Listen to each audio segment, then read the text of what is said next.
absolutely no idea. Of course. Wow. Somebody gonna be famous. Real famous. I sit here writing to you now with my exceptionally long penis buried deeply and warmly into my vagina butt. Isn't that neat? Totally Hunter 77 has joined the game. Call 911. This place needs to be swatted. It's obnoxious. You have a bully cabal. You don't find people being bullied into suicide on 4chan. I mean, this is ridiculous. Okay, if he says any more bad words, I'm gonna hang up on him. He doesn't own Kiwi Farm, and he died blasphemy. A little kid named Moon owns Kiwi Farm. How do they make this more and more epic every time? We'll defend ourselves! I'm sorry, I'm a soy-filled bitch with like videos. Hey. If we get Donald Trump just to tweet out, I mean, you know, just a tweet that mentions the hashtag Gamergate, it doesn't even necessarily matter how we use it. Man, the blue check marks are going to shit their fucking pants. It's 2019. I can't believe anybody believes in a silly fucking ball of water. True. I bet you when Jim finds out, he's gonna just give me so much shit. One never knows when the homosexual is about. I've had over 1,000 rejections in real life, 2,000 rejections online, so that's 3,000 rejections total. I aim as low as possible. I aim for obese women, ugly women, ideally ugly and obese. I would do anything just for a 300-pound ugly white girl. I said it's not even hot. You are not allowed to bring her to the hospital. No, you get no permission to fucking do it. You gotta be kidding. It's just like this declaration, right, of male dominance. Put that in your pipe. I definitely cheated on Super Mario with Sonic the Hedgehog. Stop doing this stuff. He's like the blue seductress who takes me out into the night and does wonderful things to me. Enough! Stop!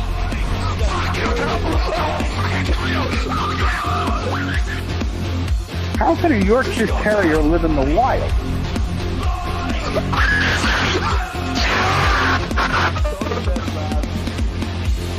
It's in plain sight, but you just don't see it. You know what I mean?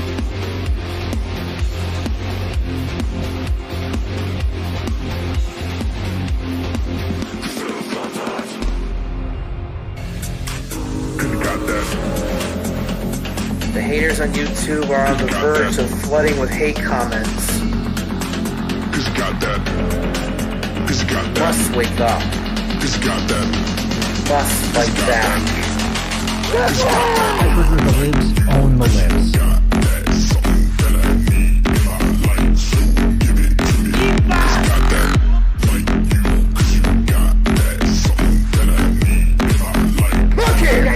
Computer got communism. No alphabet, not even numerals. That's right. Just fail to be fucking right no matter fucking what. Jim, you're next. I'm not saying this is exactly the pattern of agreement, but this is exactly the pattern of agreement. It depends on the child, doesn't it? Most well-known and credentialed scientists of this YouTube community. Yeah. You moron. All I wanted to do was live this fucking stream and have a good time, have a good game. Got that. That damn Kiwi Farms. Gas. Got that. What kind of fucking family is this? Got that. What the hell? So basically, I'm first of all, basically, and first of all, basically, I have to say is that I don't know. First of all, sorry, I'm with autism. I don't know how to use words that well. My dad is not a fucking dork.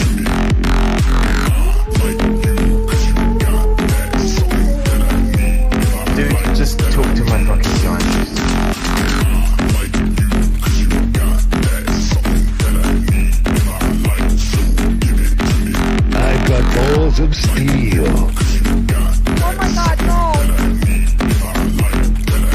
put out your ass.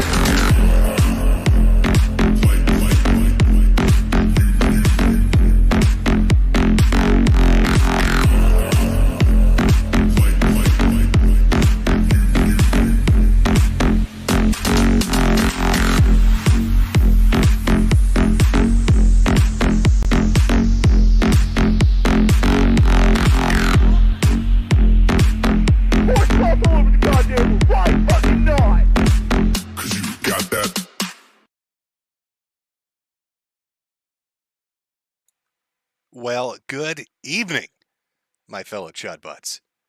How has a month been treating you? Let me get the scroll off the screen. We don't need that. Get that the fuck out of here. God, the year's just flying by. Shit's happening so quick it's hard to keep track of. I don't even know what to really call this month. You know, the whole a year of the Chud thing is really laughing at retards online, which is highly entertaining. I mean, you can't not like to do that. But the world's got to get so fucking serious on us. With its World War III and its recession and all the other shit going on, you just can't let us have our little corner of the internet to laugh at stupid people and have a good time. It's got to be all dark. It's got to be all grimdark. Go Warhammer 40k on our asses. So I'll have to talk a little bit about that today. On the off chance that like tomorrow we get wiped out in some nuclear apocalypse because two countries I don't give a shit about are throwing fists at each other. I'm sorry, I don't care about international politics. I'm an American. I say let them blow each other up and then we can bulldoze their heritage sites and build some Walmarts. Let's place some McDonald's down in Moscow and in Kiev. Fuck them both. It's time for some Walmarts and McDonald's. Let's go. It's the American way. All right, there's no Team UN and NATO. There's no Team Z in Russia. It's Team fucking Walmart. Let's go. Come on, boys. Think of all the old people we could employ. All right, we're getting over this pandemic shit. Nobody's got a job. You could be a Walmart greeter in Moscow. We just got to bulldoze a few of their churches. Come on. I think this is really the economic way forward. It's forward thinking. It's what I call a real America First kind of proposal.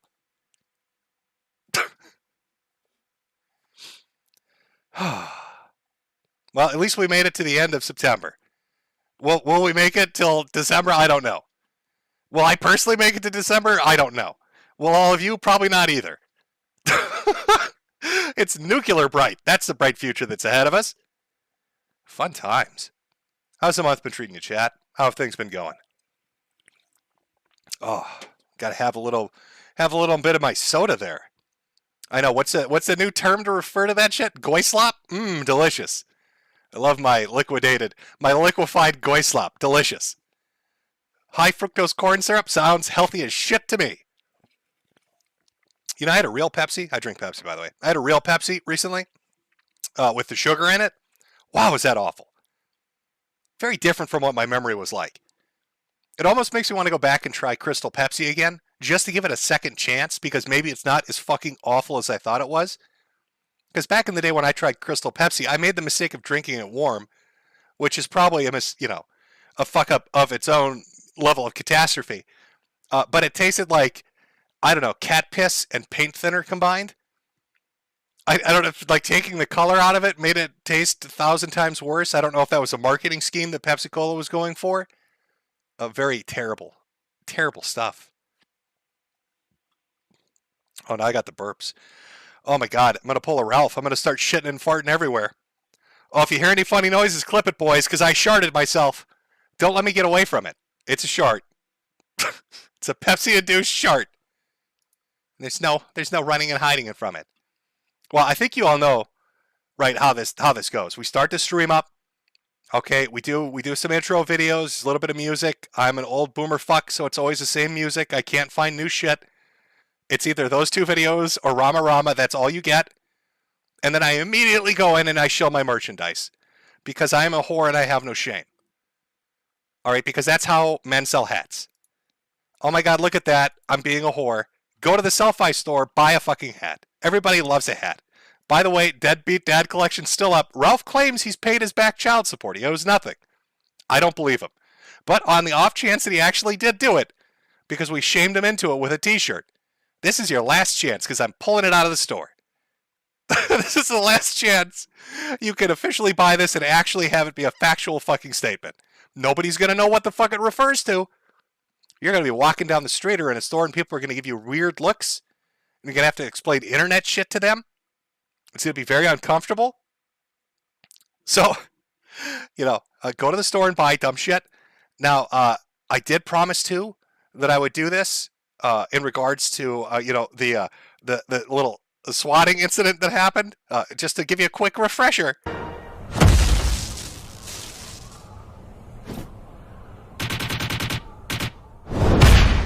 Because we have every county deputy here right now. We have 15. I'm serious. We have 15 deputies.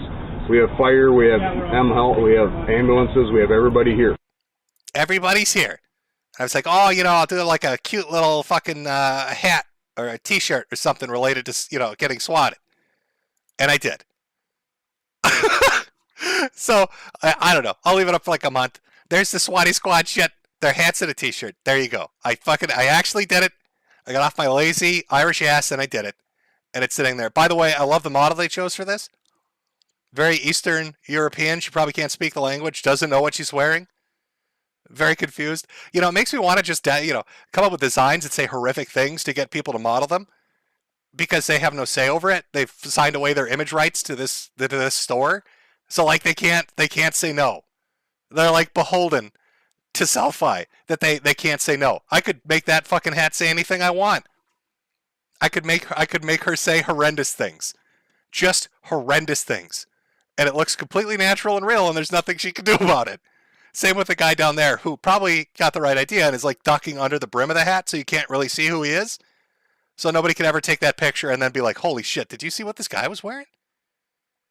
You see what this guy was wearing at the Selfie store that Mr. Metokur runs? Fucking buy a hat. Okay.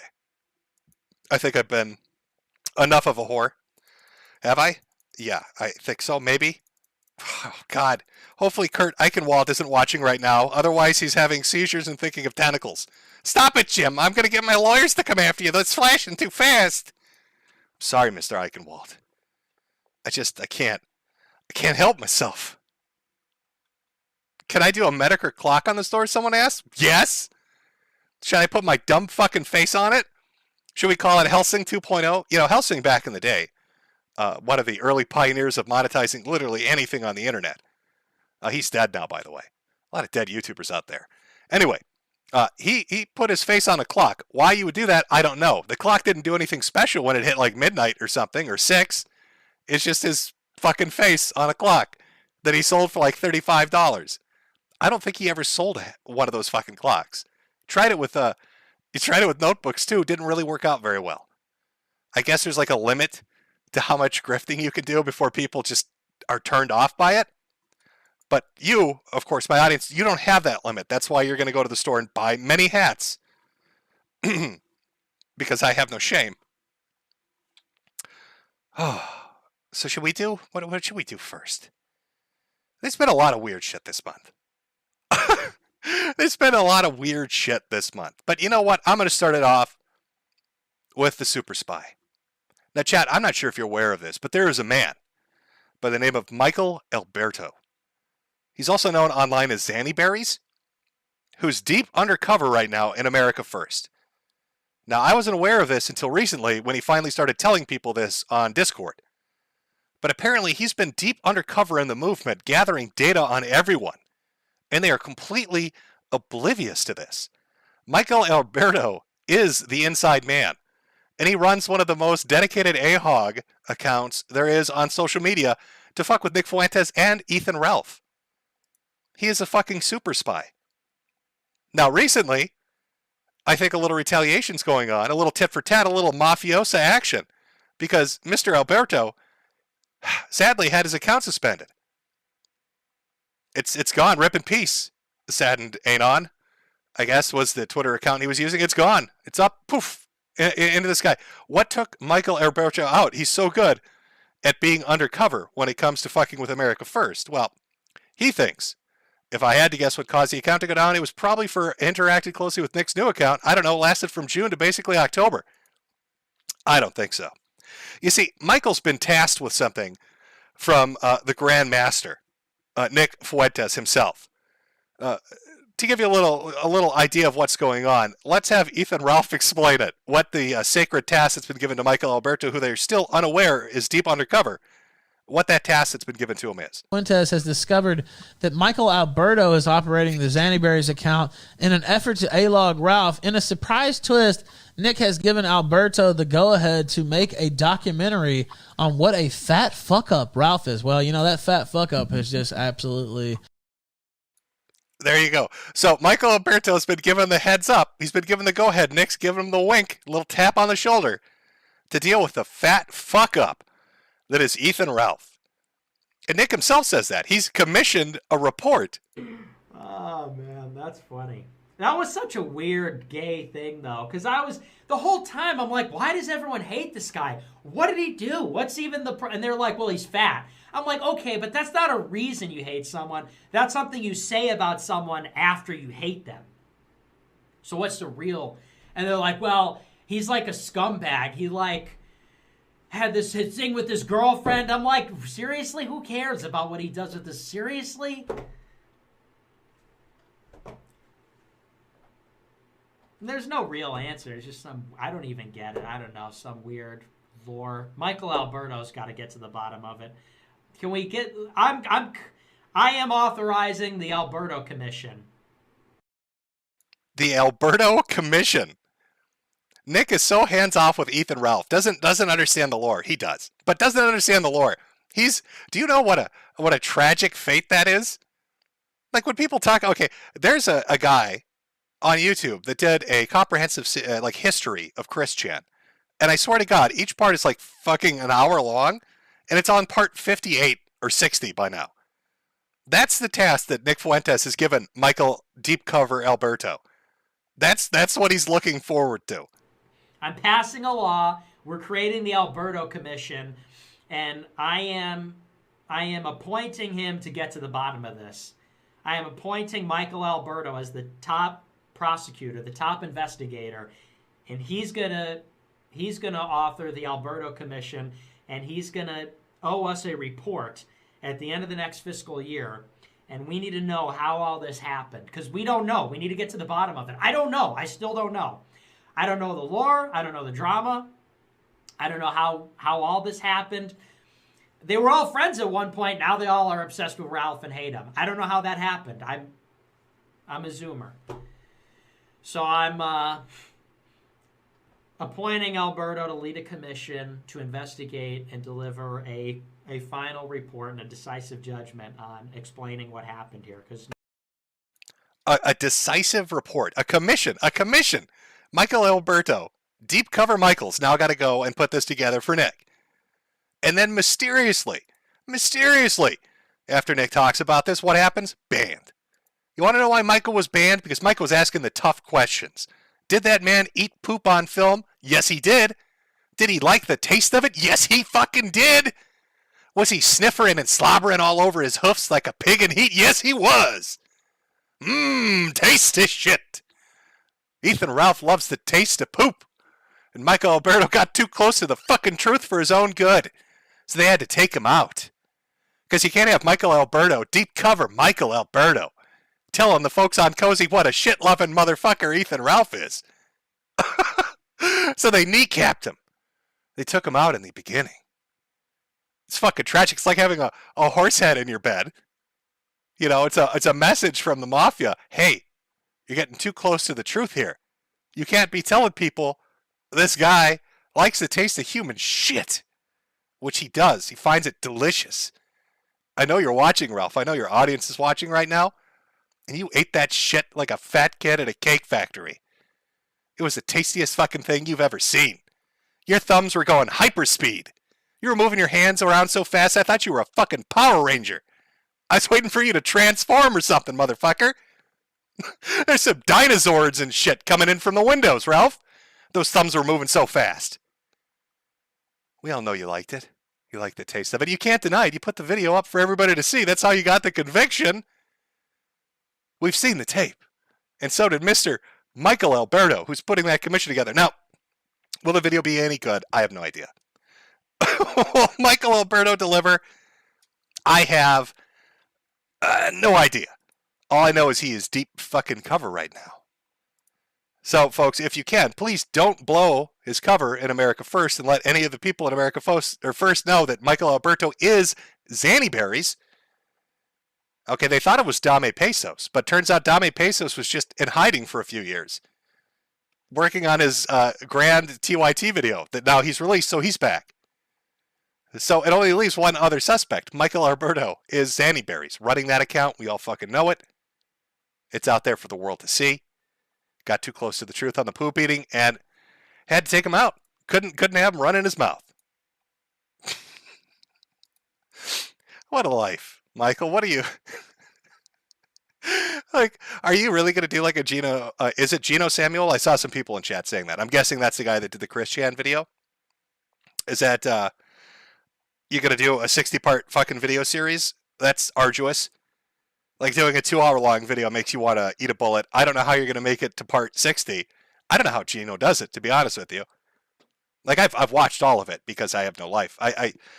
What can I say? I've watched 60 hours of a Chris Chan documentary. What the hell happened to me? But I watched it. I bet a lot of people out there watched it as well. It was fairly well done. But I don't know if I could sit through 60 hours of Ralph. I mean, I have more first-person experience with that shit. It's not like I was hanging out with Chris Chan. Not like I was watching Chris Chan meltdown. I saw that with Ralph, though. So could I stand 60 hours of it? I don't know. Probably not. Oh, deep cover Mike. Out there trying to save the world one poop eater at a time. Doing his best. Oh, do we have to... Oh, should we talk about super serious things? Or, you know what? Actually, somebody super chatted something. Rather large donation, too, from JS. And I saw the person he was donating about, so I'm just going to read it now. So the person that it's about can respond because they're in the chat, too. So JS asked this earlier. I don't know the answer to it. Got stuck at the Tampa VA hospital because of the hurricane. Flying back home to Arizona today during your stream. Can you ask Evil Bunny if he's the same Evil Bunny from Tim's Harmful Opinion streams? Shout out to the archive channels. Thanks for the streams. Hope you feel better, Jim. And I did see Evil Bunny in here earlier. I say like 10 minutes ago. I swear he's in here. Yeah, Evil Bunny, Bunny, Sig Money as promised. So there you go, Evil Bunny. I don't know if you're the same dude or not, but somebody was asking earlier if you are or not. This is during like the build up to the stream because the stream was up for maybe like 2 or 3 hours before going live. During which time Ethan Ralph had I don't know what you'd call it, a meltdown, a freak out. You could probably call it a lot of things. A conversation with my chat. I don't know what they're streaming over at fucking Cozy, but he was streaming my chat on a live stream that wasn't live for another 2 hours. For hours long. So I had a little basic conversation with him as I typed and he responded. You know, like calling a call and a recall, call and holler with a pig. And so how do I break it down? We talked about Beardson's hot goth gas station girlfriend that doesn't exist. I didn't get to ask him about Dalton and his Michael Jackson dancing videos. I don't know if you guys know this, but there are many talented people on Cozy TV, and one of them is Dalton Clodfelter, who is quite the connoisseur of the arts. And his mommy for many years made him put on a sequins glove and do Michael Jackson dances at her behest. Probably rip-roaring drunk off wine. Just fucking 40 sheets to the wind. Dalton! It's to mommy. Mommy needs some more Michael Jackson. Dance for mommy, Dalton. This is why daddy's not here anymore. Because you don't listen! But Dalton has, like, I don't know, maybe 400 Dancing Dalton videos. It's a Freemason. Dalton is a Freemason that does Michael Jackson dancing videos. What the fuck is Cozy TV again? Can somebody explain to me what the fuck Cozy TV... What is America First? I've been puzzled by this for like a year now. Maybe Nick Fuentes could write a manifesto and explain to me what the fuck you guys are. You've got Baked Alaska that's a federal informant. And we'll look at some of that stuff. You've got Beardson Beardley, who desperately wants to be a black dude who's 18 years old, and yet he's stuck as a 30-year-old white guy making up imaginary goth gas station girlfriends. Dalton Cultfetter is a fucking Michael Jackson moonwalking Freemason. You got Kai, who I think's on like a Mormon mission now. You got Ethan Ralph that eats poop on tape. All right, and then you got Nick Fuentes, who takes like 1,000 fucking creep shots of dudes that are asleep. I don't fucking know what this group is. It's not a political organization. And Cozy TV can't be called a streaming platform. Nobody watches them. So, what is it? Chad, can you explain it to me? I don't fucking... How do you get dancing Freemasons and federal informants? It's the weirdest mixture of shit I've ever seen put together. If this was like a cookbook, if this was like a recipe in a cookbook, it would make you sick. You would get food poisoning from it. These ingredients don't mesh well. They don't go well together. Anybody in chat want to take a guess as to what we're dealing with here? It's a fetish site, chat? I mean, that's fucking possible. Ram Ranch is also a very good fucking guess of the aristocrats. Doxing Honeypot, I've seen that too. Always gotta love the doxing fucking honeypot.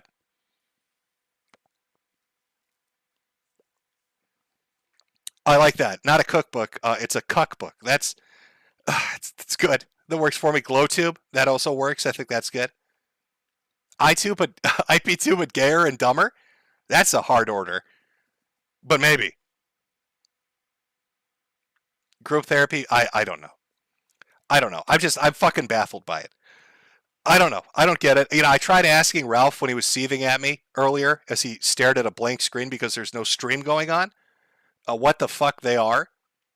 You know, as I'm asking like a question, like, can you explain it to me, Ralph? Like what the deal is? Like, Nick Fuentes tells people that it's like an incel movement, and yet it's made up of a bunch of 30 and 40-year-olds that are divorced or married.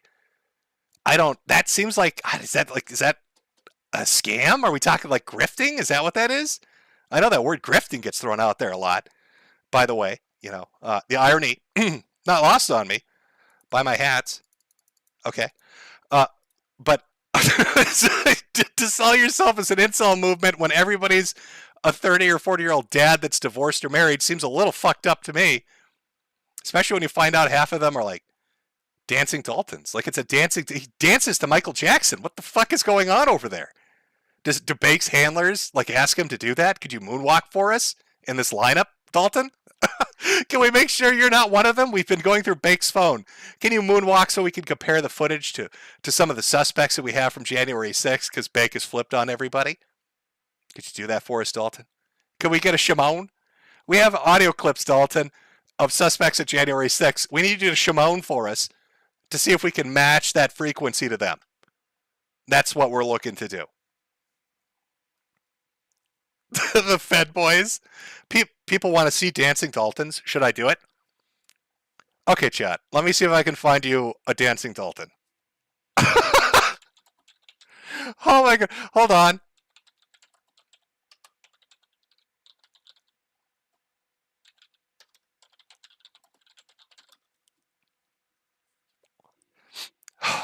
I will find you one. I will find you a dancing Dalton, chat, because there's a lot of dancing Daltons to go through, so hold on. Okay, let's find a good dancing Dalton here. There are like 84 fucking channels of dancing Daltons, so there we go.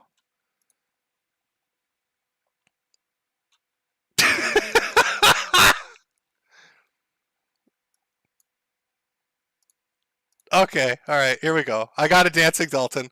Chat, I do you want to, well, I guess I should ask, does chat want to see a dancing Dalton?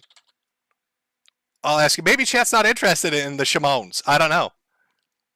I found some. I'll give you a chance to answer, chat. We'll see if we're gonna watch some dancing Daltons. I can pull some up. It's not that difficult. There's so goddamn many of them. I'll give it. Oh wow, that's a quick fucking result. Woo. Okay. Well, I was gonna say I'll give it like a minute. Maybe chat's not interested. 1,000 votes, 94% immediately. They want Dancing Daltons. Okay, let's do it. All right, fuck the play. That's the answer. All right. I believe this is when Dalton, I don't know how old he is right now, but this is, again, a premier cozy streamer being forced to dance, to dance like Michael Jackson for mommy. Let's pull it up. Here's our Dancing Dalton, everybody.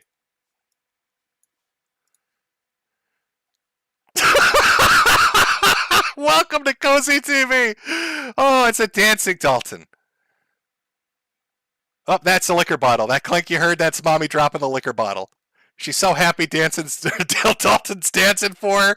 She's just fine with it. I like how the music's barely audible, so it's even more uncomfortable. And he's got a glitter glove on. By the way, this is like mid-2000s. So this isn't like some, cute shit from the 80s. He's doing this in the 2000s. Maybe this is how you get your 33-degree angle in Freemasonry, is you've got to perform like a dance for them. But he's very into it. That's your Dancing Dalton, chat. Oh, there are so many of them out there, too. There's so many Dancing Dalton videos out there. Yes, I turned. Oh, no. Oh, you can't hear it. Oh, fuck, I'm sorry. I'm sorry, chat. You couldn't hear it. Yep, I had the audio down. Doesn't matter. You wouldn't have been able to hear it anyway. Makes that joke about the liquor bottle hit a little less. Because you could really hear a clink. There was actually a clink in the background. It's just a joke that his mom was like 40 sheets to the wind, making him dance around the living room like that. But there's a bottle drop. There is.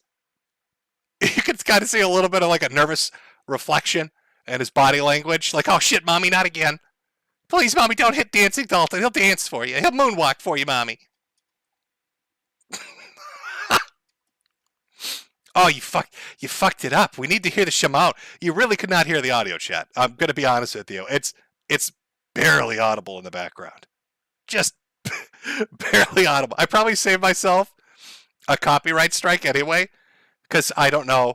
It says Smooth Dancer like it's Smooth Criminal, but that's not the song they're playing. They're playing something else. So I don't even... Let me see if I can find you another Dancing Dalton. Let me make it up for you, and I'll find a later version of a Dancing Dalton. And I love the descriptions on the videos. All the video descriptions are, I'm so proud of my baby boy. My baby boy and his Bravo dancing. Oh, he's a stage kid. Oh, God. Oh, he's a stage kid, and they're stage dancing. I don't know if I have the stomach for this. Do you want to watch... It's called Dalton Rocking Around the Christmas Tree. Do you want to watch Dalton? Chat. Do you want to watch Dalton Rocking Around the Christmas Tree? Is that what we're going to watch? Are we going to watch Dalton dancing around the Christmas tree? It's a Dancing Dalton play it. Well, okay, chat. If you fucking insist, I will. Okay, hold on. Let me make sure the fucking audio works this time. Of course, it's filmed at the wrong angle, of course. This is like some version of hell, isn't it? He's the one with the candy cane being very effeminate. I think he's the one in the red shirt on the bottom. That's our Dancing Dalton right there. I think I'm starting to understand why Nick Fuentes picked this kid. I'm starting to understand why Nick Fuentes was interested in Dancing Daltons. Just sashaying up on stage with that fucking... He's got a candy cane. He's got a fucking candy cane and a sequins glove, and he's moonwalking around the stage. Nick, I think I'm onto you, buddy. I think you found out about Clodfelter because you stumbled across these Dancing Dalton videos with the candy canes, didn't you? Oh, he's got jazz hands, all right. That's what Nick was looking for. Oh, put those jazz hands on me, Dalton. Oh, God, Dalton. Sashay for me. Dance for me, Dalton. Dance for me like you danced for mommy.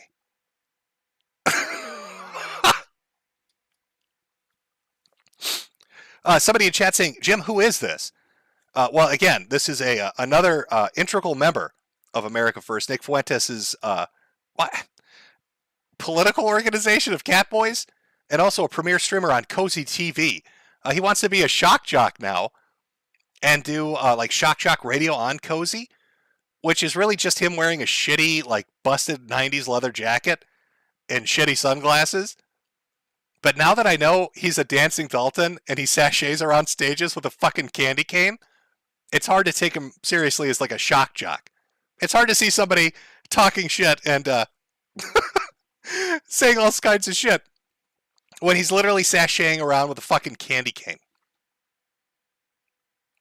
Dance for me, Dalton. Yes, chat. It is his personal cult. That's another way of putting it, sure. Is Nick fapping to this? I don't know. We should get to. Oh, do I have the pictures? Hold on.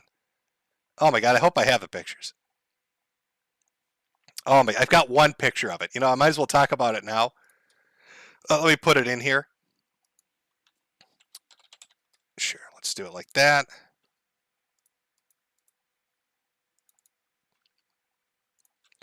So, Jaden McNeil used to be on, Cozy TV, used to be part of American First, and he left. I think everybody's kind of familiar with that. There's a big breakup between Nick and Jaden. But it turns out Nick Fuentes has a really weird habit of taking creep shots of dudes that fall asleep around him. Now, this is one of them. But I swear to you, chat, I've seen about 25 pictures of Jaden McNeil asleep. Every time he would fall, this was a guy that lived in Nick's house in his basement.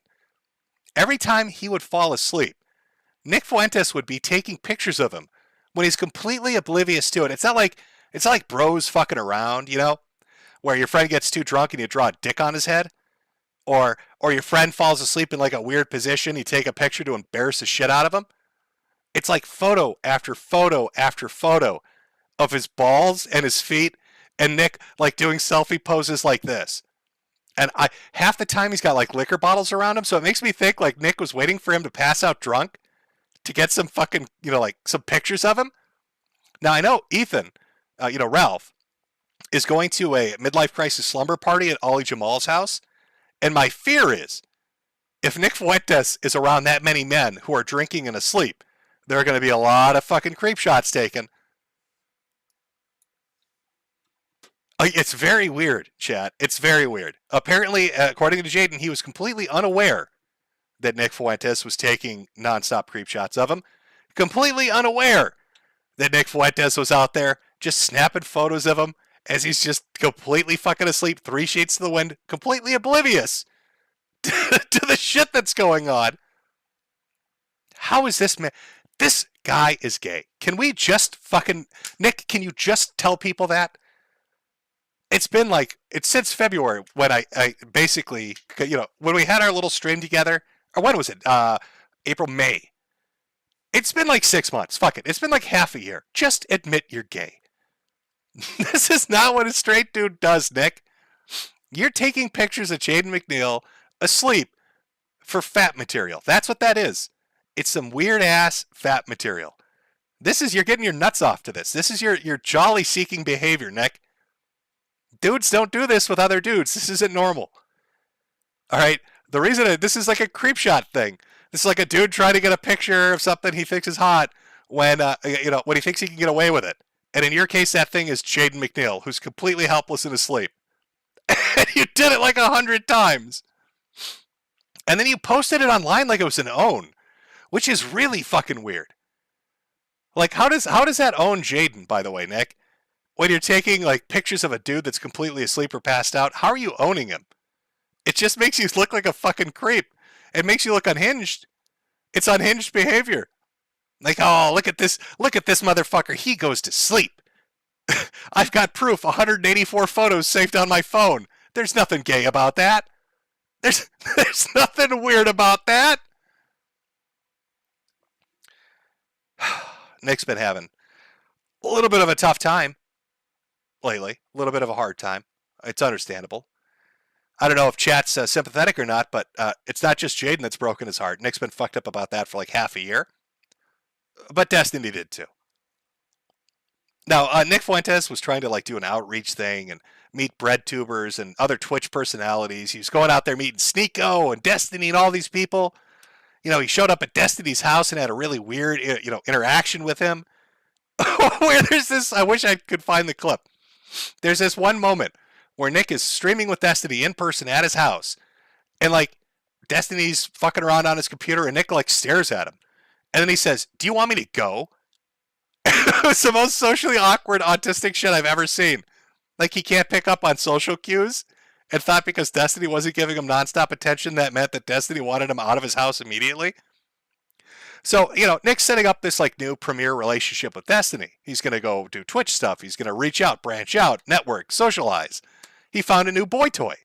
Maybe Destiny will let him take pictures of him asleep. I don't know. But then it all went to shit. Heartbreak City. Oh, it's tough. First Jaden dumps you and then Destiny. And Nick is just all fucked up over it. Spent all that time buttering him up. Flew out to visit him, spent money to fly out to visit him. And Destiny shattered his heart. I need to get like that Chris Chan shattered heart meter that he used to include in his comics so I could put that on pictures of Nick and Destiny. Because his like heartbreaks, his heart is like at 10% full right now.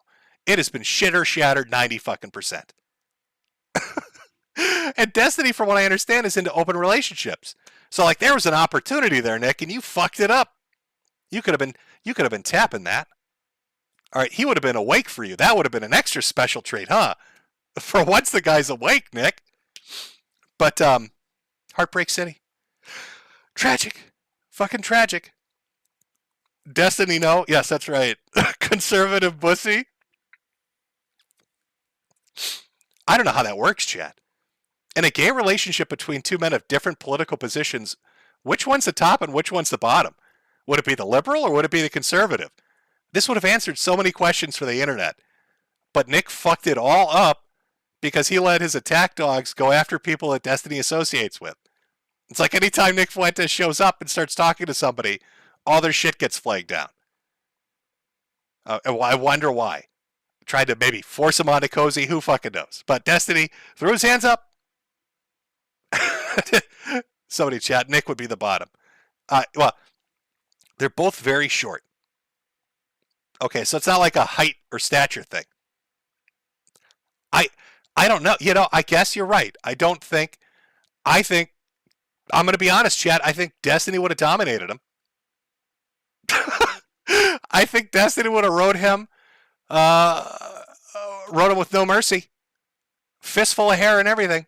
Oh, Nick, it would have been the time of your life. What did you do? You ruined it. And now all you have left are creep shots of Jaden on your phone. Oh.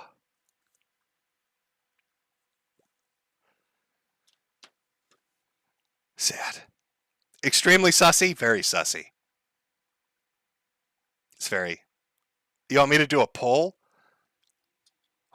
What would the poll question be on this? I guess who would dominate? Okay, chat. I mean, that's fine. We can do a poll. All right, there's your poll, chat. Who would dominate? Would it be Nick or Destiny? Again, personally, looking at it, I'm throwing my money out there. I'm saying Destiny. If I had to put money on it, if I had to really, you press me on this, it's Destiny. But I'll give you a minute. I'll let you feel it out a little bit.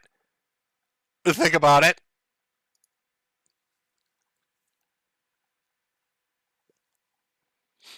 Somebody saying Destiny is a power bottom. I don't know. I don't watch enough of Destiny to really know what. I guess what he's like. I know he plays Factorio religiously as he talks about politics for 8 hours. But I guess maybe that grit and determination would make him the dominant one. I don't know. And Destiny's not the one that flew out to meet Nick. Nick flew out to meet Destiny. So I think, yeah, I really do think it would be Destiny. Maybe I'd have to ask somebody that knows them better and see them interact, like Destiny's wife. Who do you think? Who do you think's on top in the situation? She might have a better judgment of that.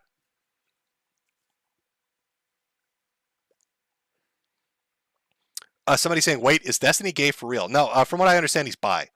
Or open. I don't know. That's not even a joke. That's just what I've heard. I think that's true. So I think like Nick saw this as like an inroad.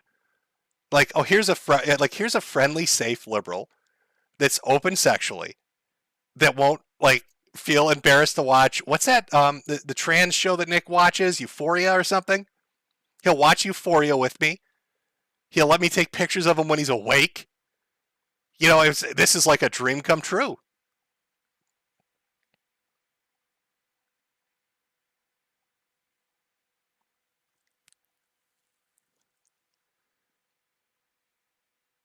People saying he's gay. I don't know. If you're in the audience and you know Destiny better than I, well, he can't be gay. He's married. He would have to be bi. Unless his wife has got like like a special secret. Is that what you're saying? I don't know. Is it Euphoria? I'm pretty sure it's Euphoria.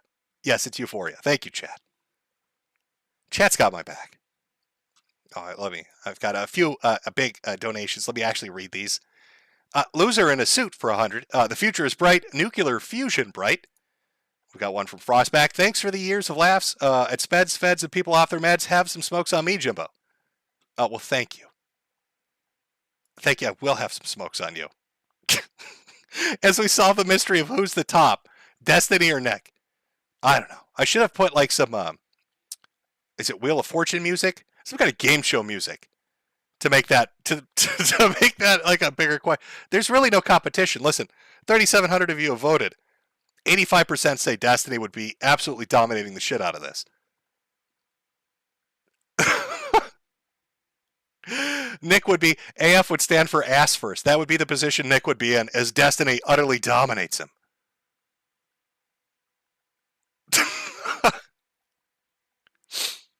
Okay, let's end the poll. Let's end that poll. Get this picture off screen. It is weird, though.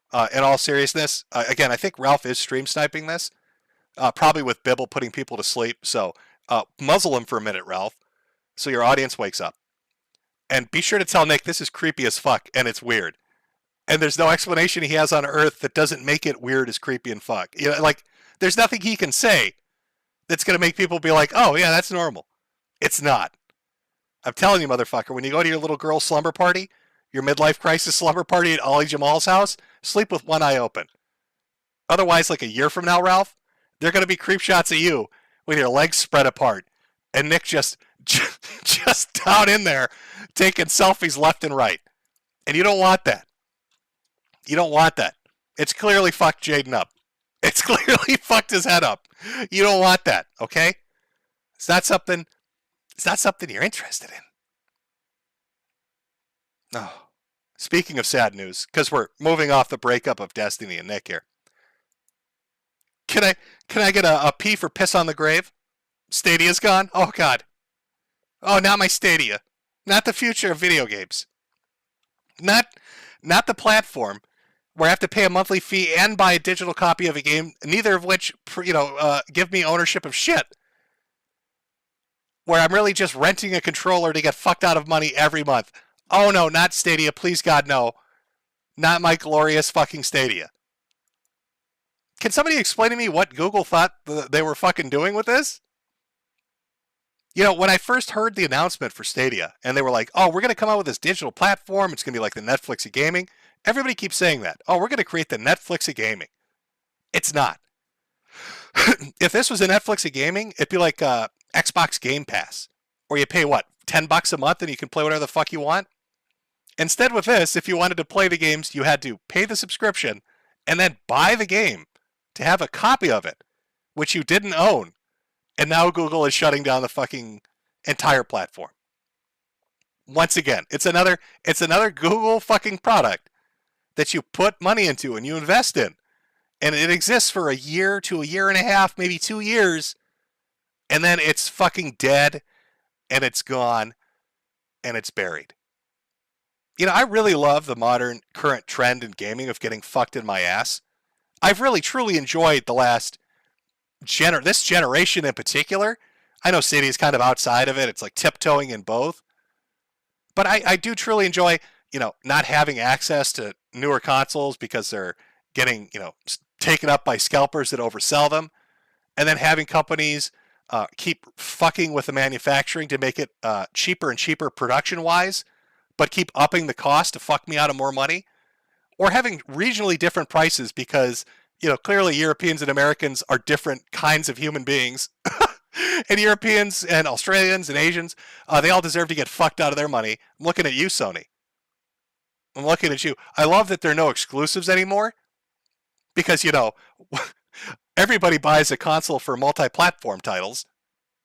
I love that they're just all going on PC. Well, it is great that they're going on PC because now I can play them on Steam Deck. I love that everything's digital because who wants a physical copy of anything anymore? I can't believe Microsoft won. Do you remember when the Xbox One first came out and they got fucking hammered for saying the shit they did?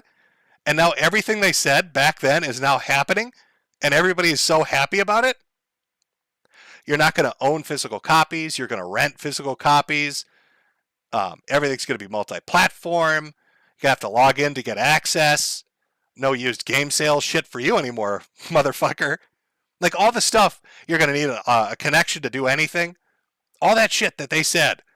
And when they got snarky with people, I remember that interview with Jeff Keighley where the Xbox guy was like, oh, we have a product offline. That's called the Xbox 360. Go fuck yourself, poor people.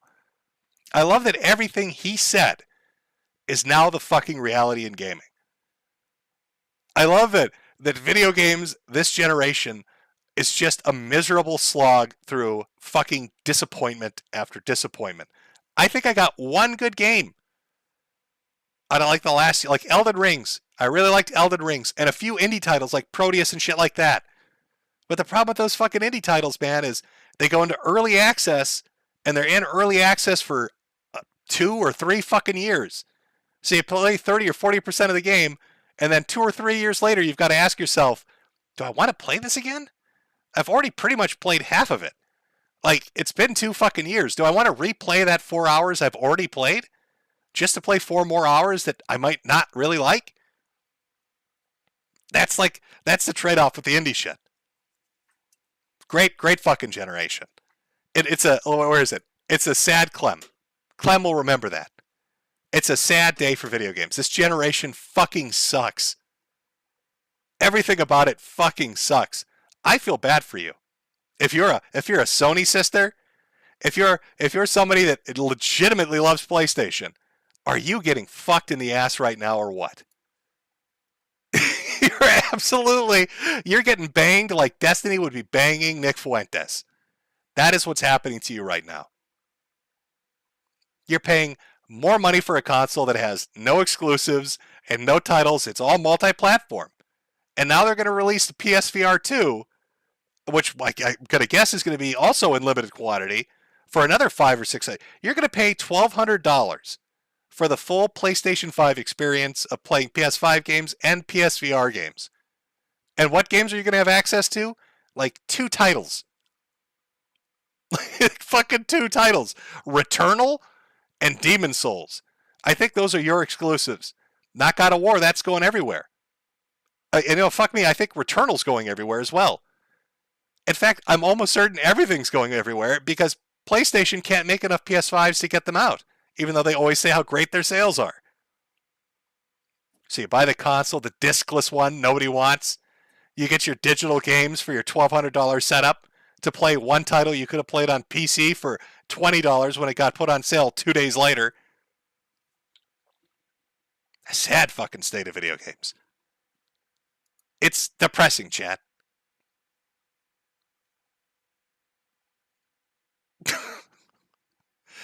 Yeah, no. Somebody in chat, is Returnal going? Yeah, I'm absolutely certain I've seen an article saying Returnal is actually going to go on PC.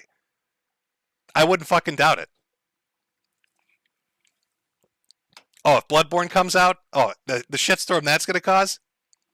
They do a remaster of Bloodborne and they put that on PC too. I don't know what you're going to do. Burn your PlayStation, throw it out a fucking window? Just give up and get a PC?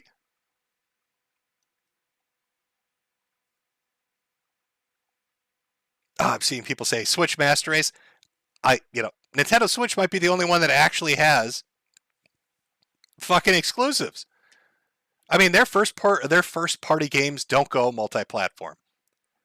Everybody else does. You could give Xbox a bit of a pass on this because that's their entire business strategy. You know, in Xbox's mind, the Game Pass shit, that's the moneymaker. I don't think they're going to be in the console game very much longer. I don't think they give a shit. They'll make the Netflix of gaming. That's what they're setting themselves up to be. Buy all the big studios, make all the big games, and then fucking put them out on a subscription service, and they don't give a shit. Cut down on overhead of fucking console making. I don't know what is PlayStation going to do. You're going to get, what, Destiny 3? Oh, boy. I could play Destiny 3 on my PSVR 2 that cost me $850 that I had to spend an extra $400 to import because it's from Australia, where they upcharged me another $800. Or I could play it on the PC for $20, but that doesn't matter.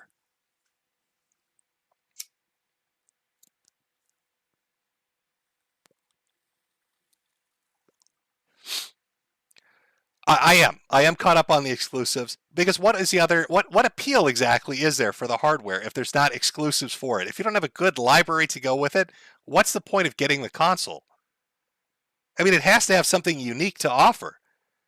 If it's just multi-platform, anybody can do that. If there's not a specific exclusive, you're fucked. There's nothing for you. Last of Us Part 3? I don't think so, friend. Well, we've got pirates in chat. I understand. Yes, I understand. The concept of paying by itself would make you laugh. Yes, at this point. Switch is a true GOAT? Maybe. Oh, yes, I did play the Telltale games. I did play this, and I played, what's the other one? Wolf Among Us? I think that's the name of it. I thought it was good. I liked The Wolf Among Us. I thought they were going to do like a season 2 of that. I don't even know if they're doing that anymore. Does that company even exist anymore? Is it fucking dead? Oh, I don't know. It's probably fucking dead. Dead and buried and gone.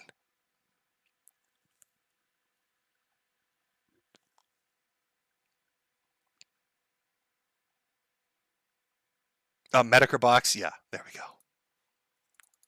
Powered by that would be my exclusive. It's a Dancing Dalton Freemasonry game. That's what I would go for.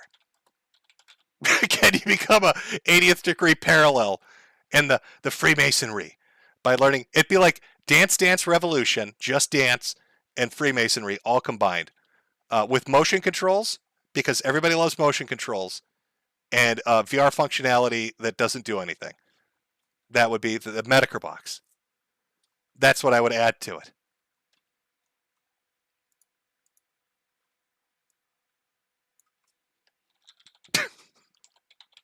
Fucking terrible. Speaking of fucking terrible, let me go get, we'll do a small break. I'm going to get a drink, and then, then we'll talk about the super happy, positive, fun time, good vibes coming up, future of the world, going on with Putin in Ukraine. Why do we do that? Because we're going to have to talk about it for a few minutes. Because it's unavoidable. It's unavoidable. For all I know, there are nukes flying right now during this stream, and the EMP has knocked out the entire audience, and I'm just talking to myself. I don't fucking know. So let's do a quick 5-minute break. Grab yourself a drink. We'll come back with the positively riveting and uplifting story of World War III. Who doesn't love that?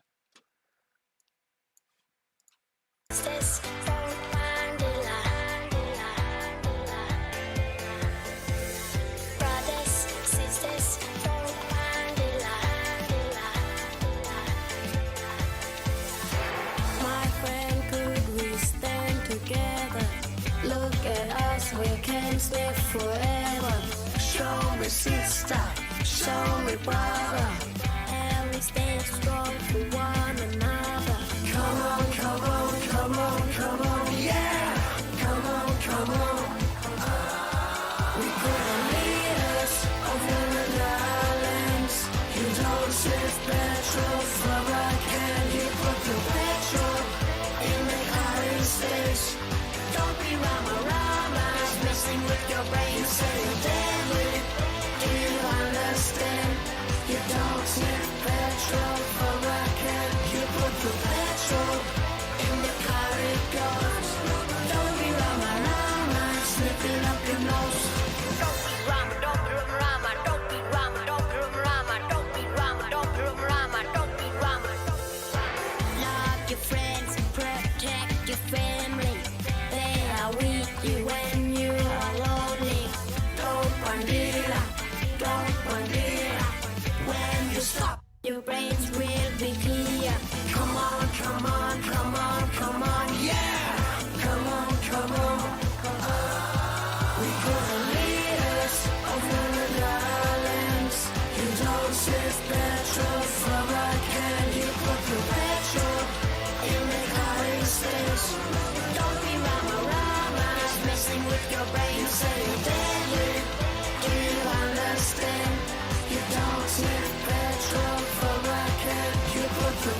sniffing too much petrol, killing your brains. We could lead us over the islands. You don't sniff petrol from a can. You put the petrol in the car instead. Don't be rama, messing with your brain. You say deadly. Do you understand? You don't sniff petrol from a can. You put the petrol in the car it goes. Don't be rama, sniffing up your nose. Use your brains, think about your caution.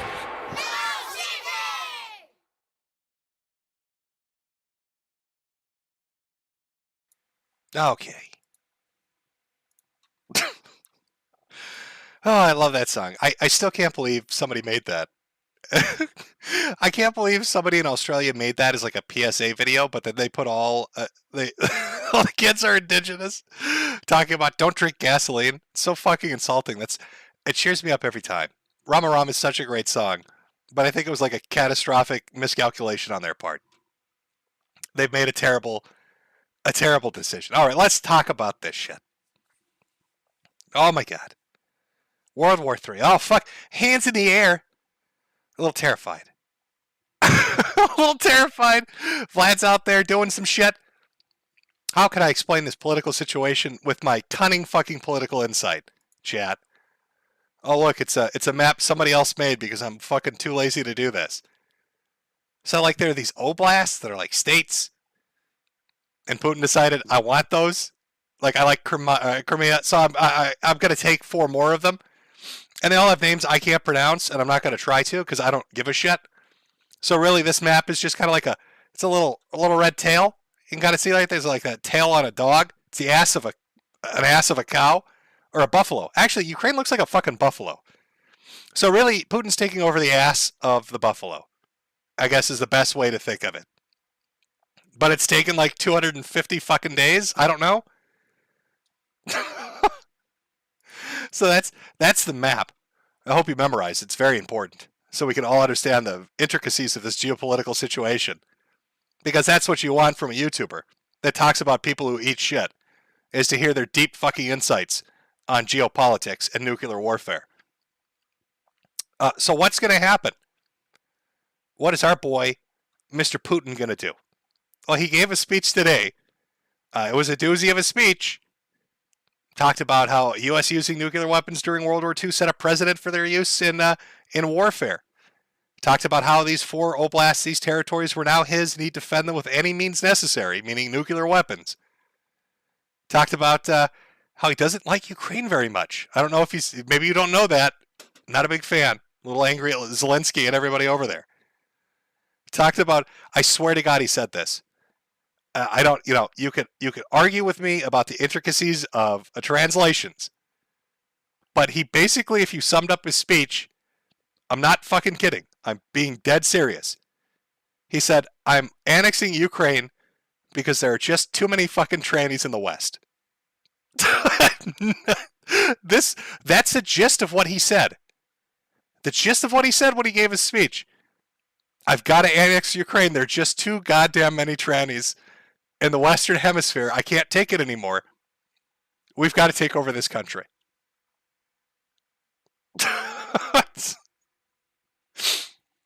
Oh. Like, I get the feeling, you know how people would always say, like, oh, the U.S. government officials will, like, secretly post on the pull board on 4chan? You know? Like Fed posting. Oh, that's the FBI agent. That's the CIA agent. I think Putin browses 4chan. And I swear to God, I think they've gotten into his fucking head. And I think a lot of the polls memes are now like floating around in there. And I wouldn't be surprised if Putin gives a speech like a week or 2 weeks or a month from now, where he talks about how, Russian troops don't need night vision because their enemies glow in the dark. It's like a wink or a nod. You get me? Like I feel like shitposting and memery have somehow breached the barrier once again into reality and is now heading us on a course to total apocalyptic nuclear hellfire. There's no way to escape it. If I have to, what is that history book going to look like? It doesn't matter who wins. What is that fucking history book going to look like? You know, when they're sitting there and they're talking about the world wars. Oh, Archduke Franz Ferdinand and economic issues, the Treaty of Versailles. Teacher, what about World War III? What do you mean? Well, I mean, there's all this information on World War I and World War II, but World War III, there's not a lot here. Why do we go to what was the reason we fought World War III? Oh, turn to chapter 4 on page 1. What, teacher? It just says trannies. I don't. What does that mean? What is that, teacher? I don't understand. What is that? Why did we? How is that a what? That's why we went to war, Timmy. That's what started the nuclear apocalypse. There were just too many men wearing dresses. Vladimir Putin had enough. He said, no more. I need to stop this tragedy from transpiring. I'm taking over fucking Ukraine. Said, I've had enough. It's game over. This is fucking Putin talking, motherfucker. This is like a translation of his speech, because that's how he talks. This is Putin talking, motherfucker. I am sick of men in dresses. I'm taking over Ukraine. All these oblasts are mine now. You thought you put that makeup and those high heels on? I'm taking another one. You put that lipstick on, motherfucker? I'm taking Kiev. That's how Putin rolls. This is the fucking reality we've wandered into. This is. Sometimes I wonder, like, did the cancer already kill me? Am I in some weird kind of afterlife where shit posting is like, I don't know, it's like how things are? Is my own version of like Paradise Lost kind of shit? Or I don't know. Is this like purgatory? A shit posting purgatory? I'm pretty sure that, you know, like using the justification of trannies to start a war, it's hard for me to wrap my head around. You know, like I'm thinking back to like Yuri Bezimov. I'm pretty sure he didn't. Burp there a little bit. That one's for you, Ralph. I don't think that's really what he was getting at. But that's why you're gonna die, chat. I know you come to me for the deep cuts, for that political insight that you can't get anywhere else. Really deep YouTube thoughts, big thinking thoughts. There you go. You're gonna die in a nuclear hellfire because too many dudes are wearing dresses. That's. I want you to tell people that. When you hear the sirens going off and your neighbors are screaming in the streets and they're running around, I literally want you to grab them and tell them that. I want that to be the last thought in their head. Just because it's funny.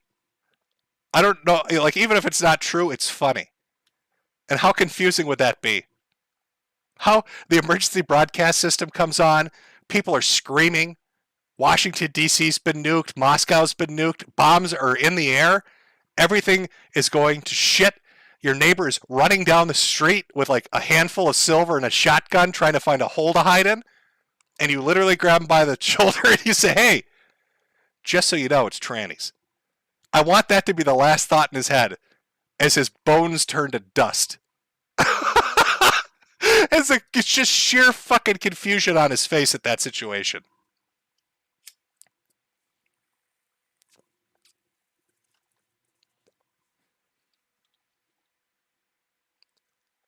Oh, take off the dress if you want to live. Yes, there you go. I think I summed it up. What do you think, chat? Have I allayed your fears? Have I explained the geopolitics of this big thinking thought shit? I know CNN, MSNBC, Fox News, NPR, all of them have hours and hours of conversation about it. I know there are alternative websites and normal websites that have hours and hours of conversations about it. But Vladimir Putin himself told you straight up, it's basically Keffels, okay? If you want to know, this is because of Keffels. World War III has started because of Keffels. Vladimir Putin had enough of that ratioing shit on Twitter, and he's like, fuck it, where's the red button? That's where we are. Apparently Putin had a Kiwi Farms account. He's very fucking mad about this. And now we get nuclear apocalypse. That's what it is. This is Keffels' fault. We're all going to die in nuclear hellfire because of Keffels. Oh, fucking God. I love Clown World. Now, let me get this. Let me get that. Yeah, let's do a palate cleanser. Oh, this is my go-to palate cleanser. By the way, I have Acer Thorn news for today. But let's do a small palate cleanser because I don't want you shook from the thought of the nuclear apocalypse, right? Let's get that out of our system. We had the big scary talk for 5 minutes with that in-depth political conversation. Let's flush that out of the system with a half-naked crazy man gobbling like a turkey, and then we can talk a little bit of Acer Thorn here. For interventions, they could prove powerful in years to come. While the Senate and other political institutions in the EU.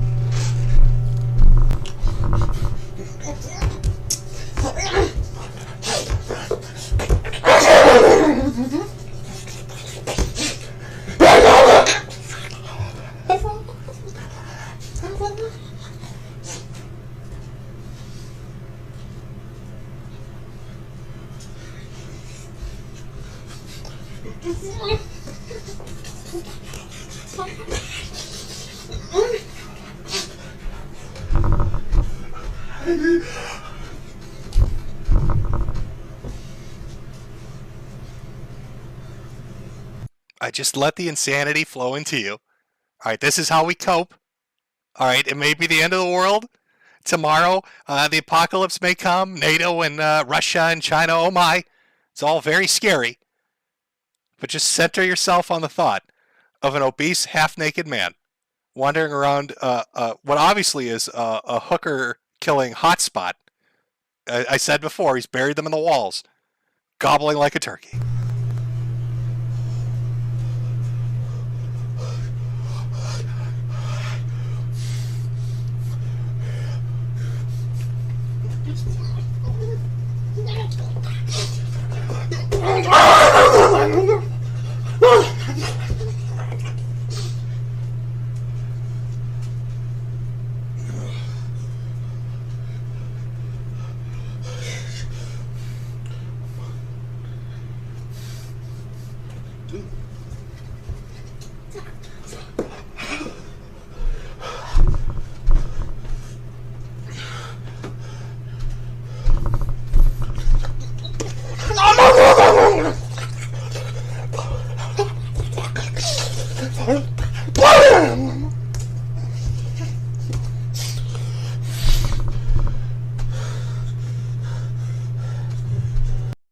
Ah, there we go.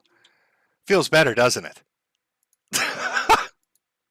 Oh, I love crazy people. God, it just makes you relax. Watching somebody do something just utterly insane you can't really puzzle out what the fuck is going on or why they're doing it. It's just pure, unbridled fucking insanity. It's just nice and just relaxes you. You watch it and your just brain turns off for a minute. You're like, yeah, I could do this. So Acer Thorn. I have an Acer Thorn presentation. I was kind of torn on it. Do I want to show the entire turkey stream, which is an hour and a half? It's known as the accidental live stream. Now, I've explained a little bit about the basics of Acer Thorn. He sued many people. He's filed many DMCA claims. He brought them all to court, and he lost horribly. But that's not the entire story of Acer Thorn. He sued like 40 different institutions and individuals, stabbed his father in the face, and then sued him for bleeding. I'm not making that up. This motherfucker stabbed somebody and then sued them for getting stabbed, which is insane.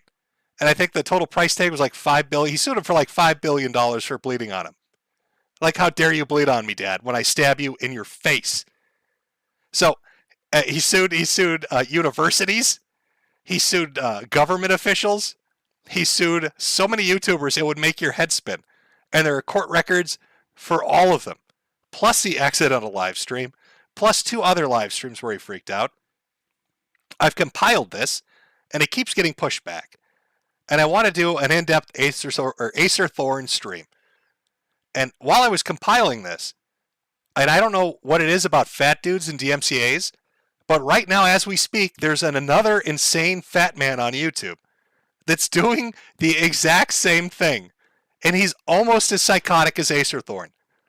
I don't know if it was like a genetics experiment, if somebody's out there like growing these motherfuckers in vats or something, but there's more than one. Now there's a second one doing the same shit, and he looks like he lives in a fucking hooker killing den too.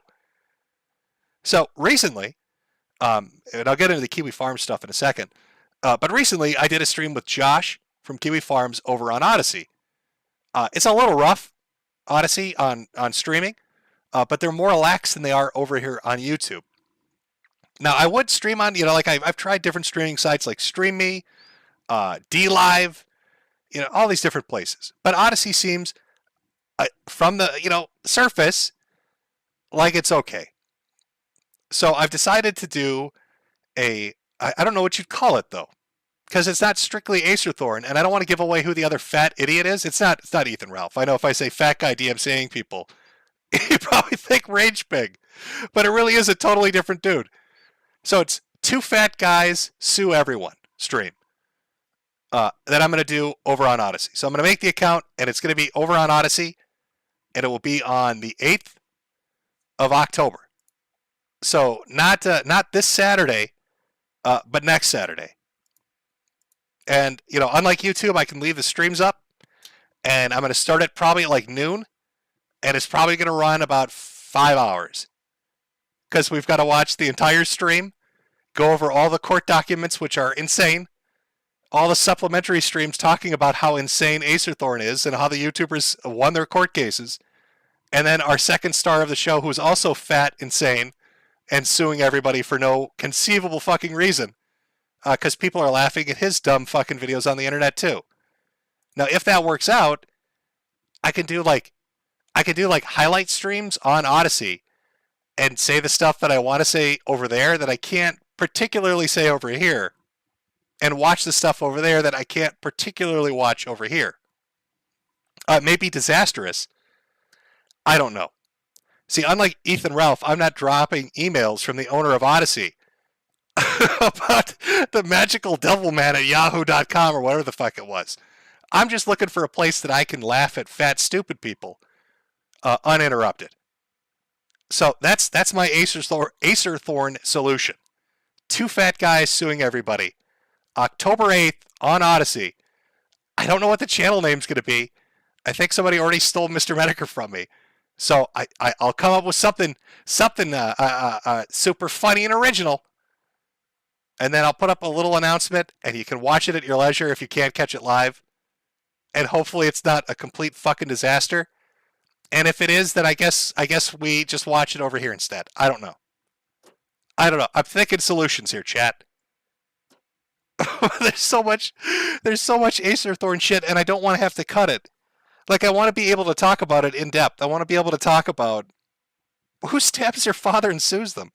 Who sues the government? He sent $1. I think it was like $1 or $5. He sent money to a government official with a letter that said, if you don't send this back, you're letting me buy you.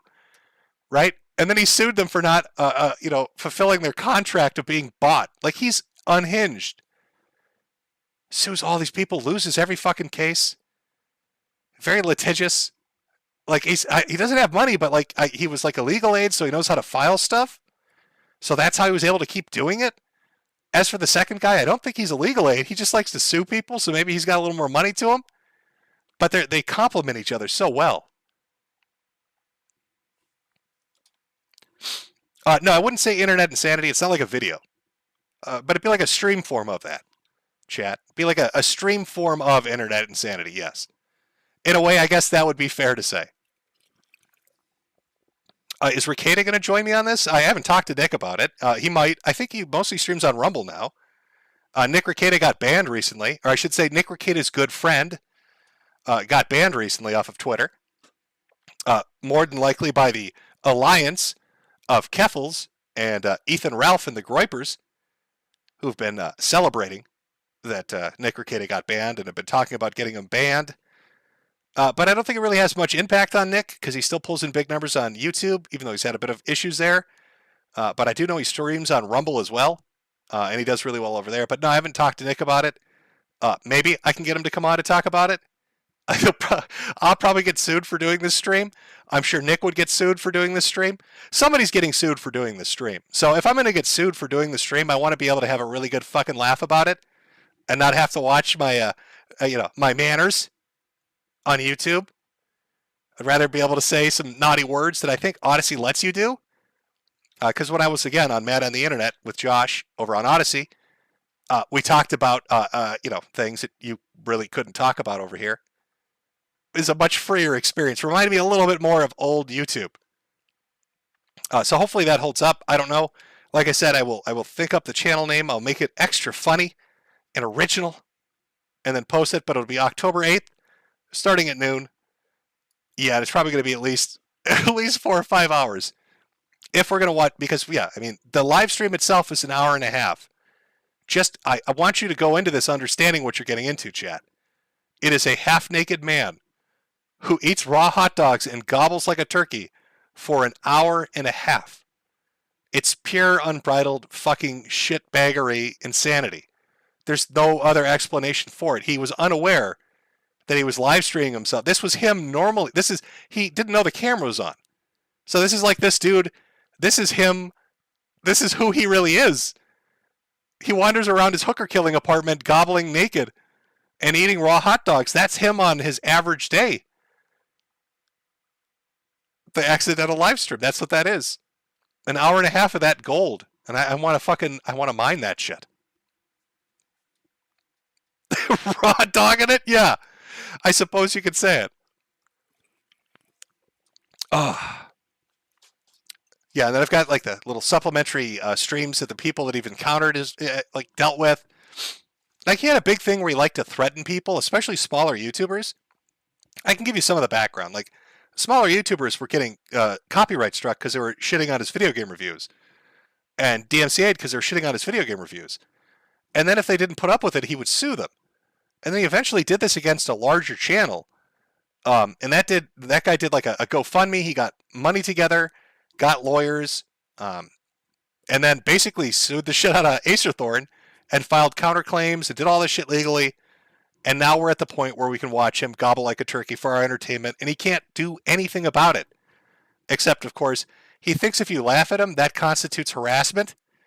And harassment is like a threat to his life. And he keeps suing people about that. If you laugh at him, he literally thinks it's like a death threat. And that's the basis on which he's been suing fucking anyone under the sun.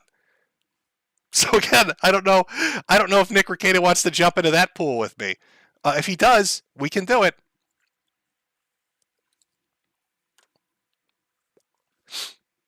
When did this all happen? This was all within the last year, not last 5 years. Like Acerthorn has been doing this really heavily for the last year. He might have been suing. I mean, the other lawsuits, the government and the university and that kind of stuff. That is over years. But like all the YouTube shit has really been like hyper condensed into just this last year of when he's really been doing it. When he's really been going, like full tilt, crazy as shit, nutty squirrel kind of shit.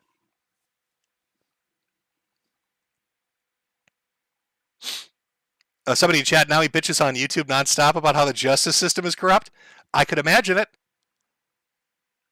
I've got a few other big super chats. I'll read these. I'll read the rest at the end of the stream. Parker Z, have you seen people making mods to remove pride flags from Spider-Man? Yes, I did see that come up. I know that the mods got pulled down on modding sites, which is stupid. Let people fucking mod what they want to mod. Who gives a shit? They're mods. From Glib Fast Simile, Russia's enemies are cringe. They enjoy wearing programming socks while they force memes onto the websites we all share. Russia will not back down. We will meme NATO into oblivion. And their terrorist band of Discord catboys, Lord Vladimir of Moscow. And from Blue Wizard, during your chat with Josh, Ted Kaczynski's gender dysmorphia was brought up. The doctor money that counseled Ted was the same money that birthed our current truant epidemic with the awful experiments with those two young brothers. I did bring up money when I was talking to Josh, but I don't know if it was in the context of Ted Kaczynski. But I do know who Dr. Money is, because on one of the old Tumblrism videos, I featured him, and I talked about the story of the two twin boys and his experiment, what he did with them, and how I think they both committed suicide, if I remember right. But that's weird that Ted had an encounter with our boy, the doctor. Oh, well, since we're talking about Vladimir Putin and his war against transgenderism, and we're talking about Dr. Money and Ted Kaczynski, we might as well talk about Kiwi Farms a little bit. Like I said, I was on with Josh on Matt on the internet over at Odyssey. They did it. Can we get a round of applause? Can we get a C for clapping in chat? I don't know how Josh pulled it off. You know, it's weird to me. Nick Fuentes will sell himself as the most censored man in America, talking about how his bank accounts are shut down, how he can't get on an international flight, how everybody's against him, he's deplatformed everywhere. But then as more information comes out, it's all fabrication and bullshit. He got his money back but didn't tell people. He was banned from flights not by the government but by the actual airline because he was threatening a stewardess or some shit. You know, it's all just smoke being blown up your ass. Whereas Josh is literally being hunted by governments and Silicon Valley for running a very his fucking gossip website, which is really what is special about Kiwi Farms? It's the same kind of shit you find on Image Board or Old Fashioned Forum or Encyclopedia Dramatica. They're acting like Kiwi Farms is like a kill factory for people on the internet. That's what's being sold to people. All these deaths and suicides. Oh my God, it's so terrible. So he's getting everything shut down. All those providers, all the people that have anything to do with the website, walking away. Josh is left there all on his own.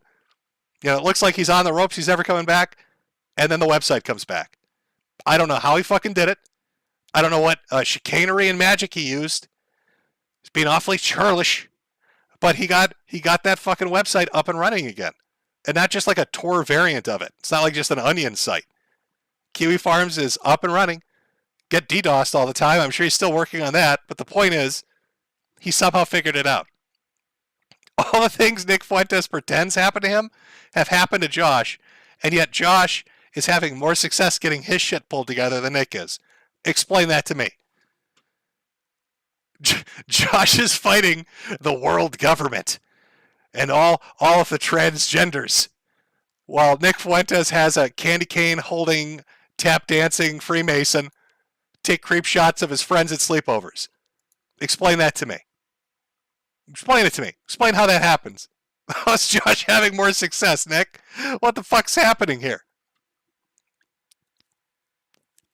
Oh, did you see the celebrations? There were some fucking celebrations when they thought that Kiwi Farms was dead. It was killed. It was gone. Never coming back. I saw a lot of people out there celebrating it. Oh, this is fantastic. Fuck it. It's gone. It's gone forever. And yet, here we are. He's fucking resurrected it somehow. He found a way to do it.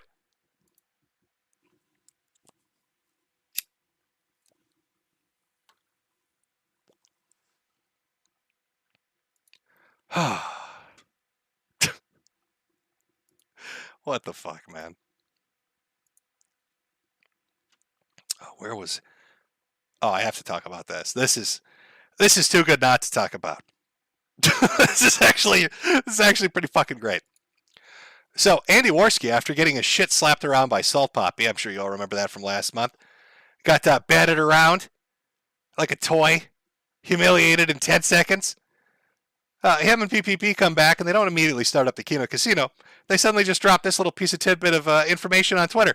The boys, a few days ago, right before exploring the Ralph Amail Swamp video coming soon. So Andy and PPP go dark for a couple of weeks. Suddenly they're showing up in Ghost Hunter gear, fully kitted out and loaded. They've got drones, they've got 4K cameras, they've got floodlights, and they're going on a little expedition down to the bog that Ethan Ralph owns. Now, the video itself, pretty phenomenal. Don't want to spoil too much, but let's just say PPP gets possessed by the spirit of a rage pig. Might be the greatest cosplay that's ever been created.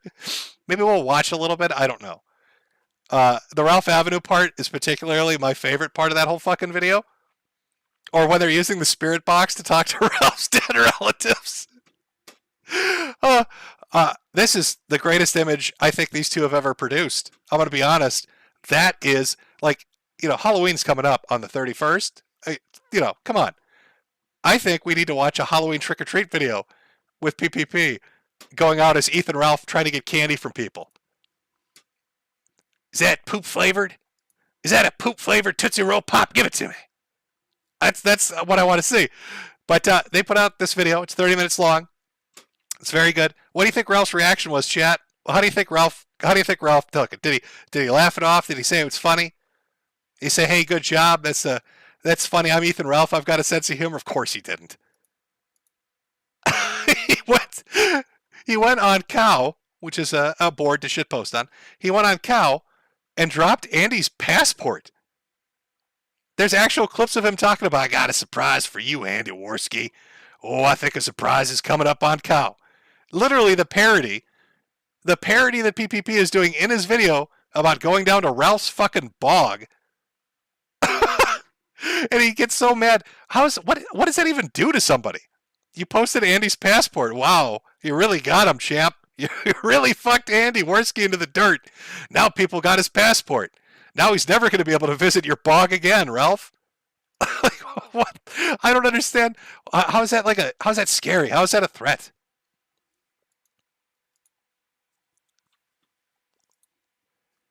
Oh, let me ask Chad here. I'll pull this up here.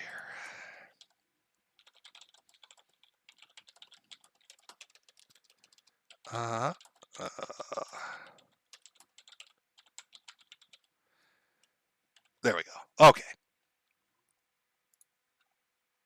If it does it, there's always this fucking delay when you do a poll. I will ask you, chat, before we move on from this. I just wanted to share the fact that Ralph got so mad he wanted to own Andy by posting a passport. Which is the dumbest fucking shit I've ever heard of. But we can watch some of it. I don't want to spoil all of it. I feel like, they should get the views for it because it's a fucking good video. I liked it. I thought it was a good fucking video. But maybe we'll play like the Ralph Avenue segment of it because it's so fucking great. I'll give Chad a minute. I'll let you think it over, Chad. In this democracy of Jim's chat. God damn, you guys vote quick. All right.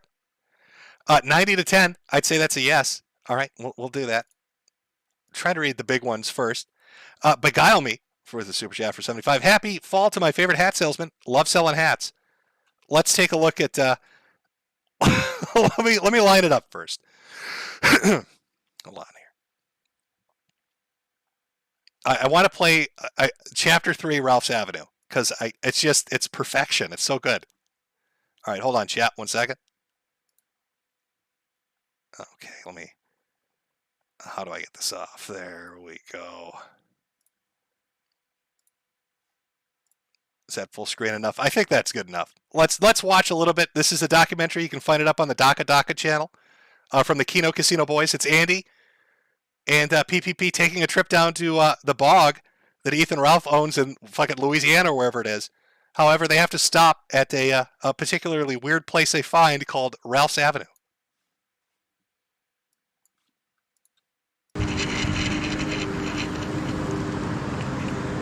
Hey everybody, we're hot on the trail of the Bog Hog conspiracy.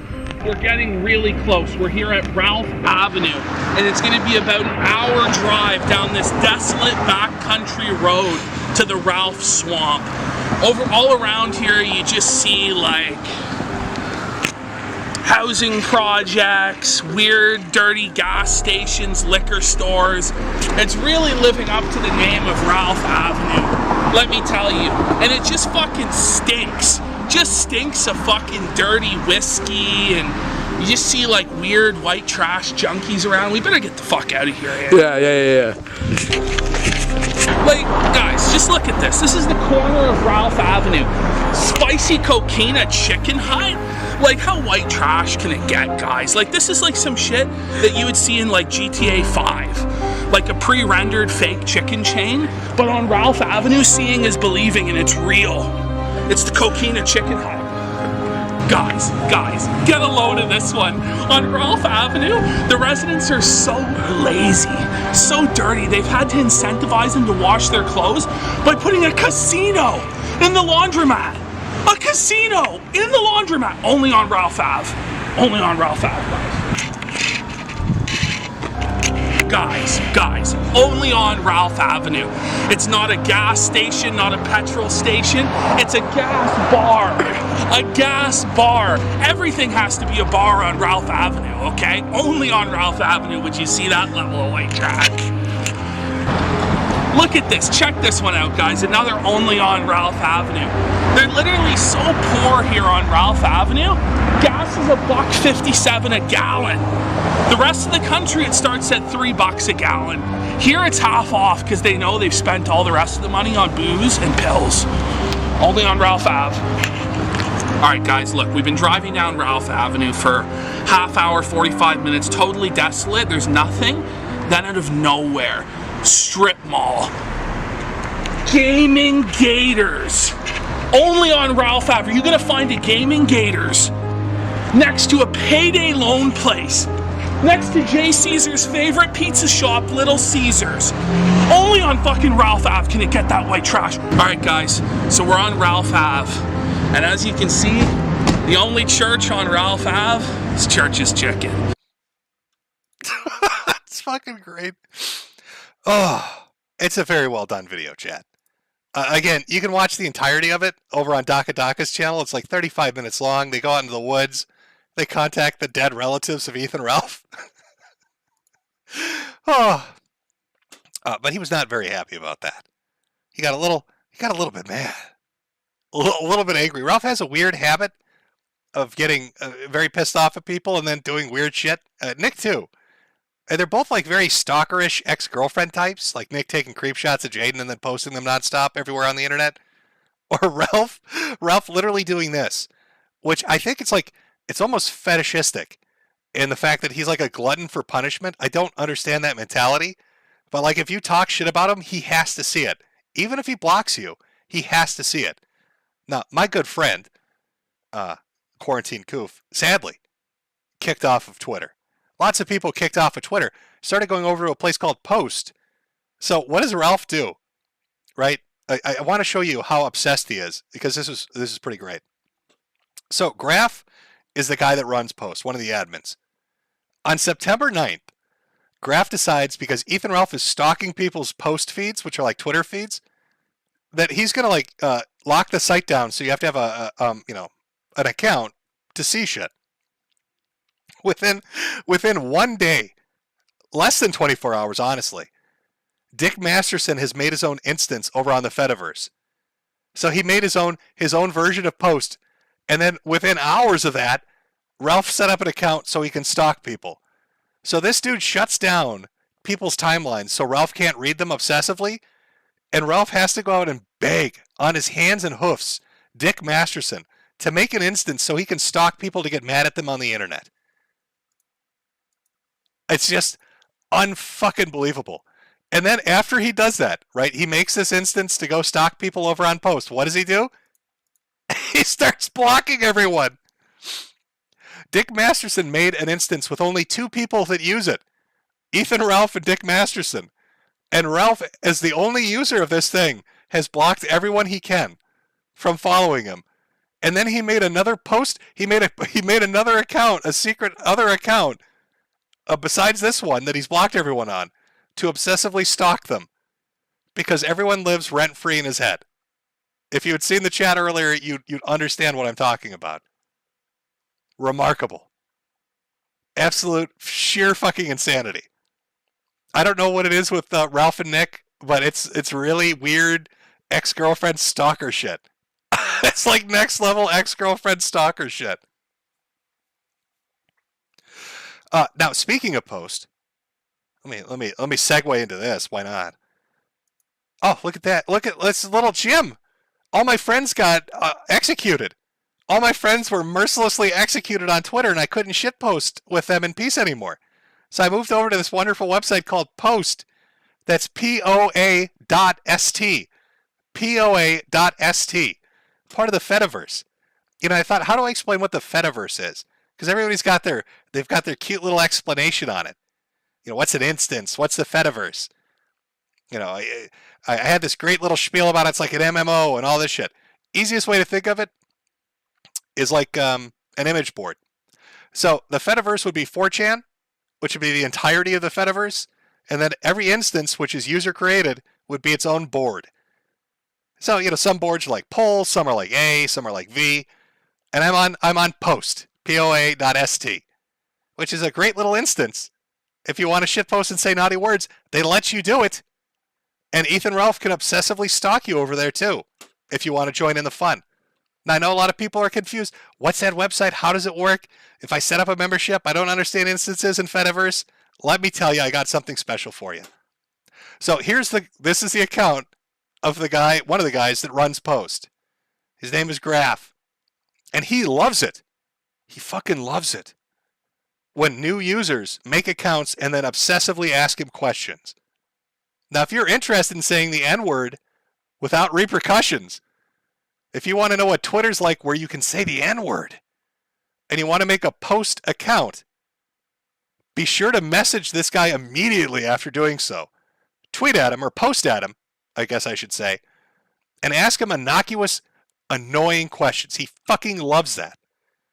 He was just saying earlier today, I hope a bunch of people sign up for this website and then spam the fucking shit out of me with questions that they don't even care about. They don't even give a shit about the answers to. He just wants you to fucking message him. Ask me what an instance is for the 40th time. I need you to do that. Please upload an image that's a terabyte large. My database can handle it. So he's explicitly said if you join Post, message him immediately and ask him all the questions you have. There are others too, by the way. So Post, POA.st is one. There's chudbuds.lol, which is another one. Shitposters.club, I think. There's quite a few. You want to find the one that really suits you. It's like your own personalized Twitter, but you can still yell at other people on other instances. It's pretty great. I've been saying the N-word quite a lot. So have my good friends. And I know Graf loves it. In fact, he wants to like spell check that for you. Maybe you're not spelling the N-word right, so you should ask him. After you make your account, you should message him and ask him, am I spelling the N-word right? And then spell it for him a few times in different languages. Really, he's multilingual. He's very talented. As many languages as you could think of. Just ask him. Is this how you say the N-word, Graf? Is this how you spell the N-word? By the way, my image is 1 terabyte large. Is that a good upload size? I made a GIF that's 428 gigabytes. Is that acceptable? It's only 2 seconds long. Does that work? Is that good? I made a GIF that's 428 gigabytes large, Graf, and it spells the N-word. Is it doing it correctly? If I figured this out? But no, I've been having fun over there. It's actually nice to be able to use social media and say just stupid shit again. It's been good. I'm a good boy, though. See Moshi, wink, wink, nudge, nudge. Lots of good friends over there. Lots of A-hogs. You got all the American First people seething and pissing in their litter boxes, like, Ethan, because they're stuck on Dick Masterson's version, which has 2 users. And really, it's Ethan Ralph's holler box. That's what he should have called it. Dick, instead of calling it Spurg City, you should have called it the holler box. That's all it is. Dick got bullied off of it, so he doesn't use it anymore, so it really is just Ralph now. It's literally Ralph screaming at people behind a block button on his own instance, as everybody just mercilessly shits on him, and of course runs over to ask Graf technical questions about those gigabyte-sized GIFs spelling the N-word.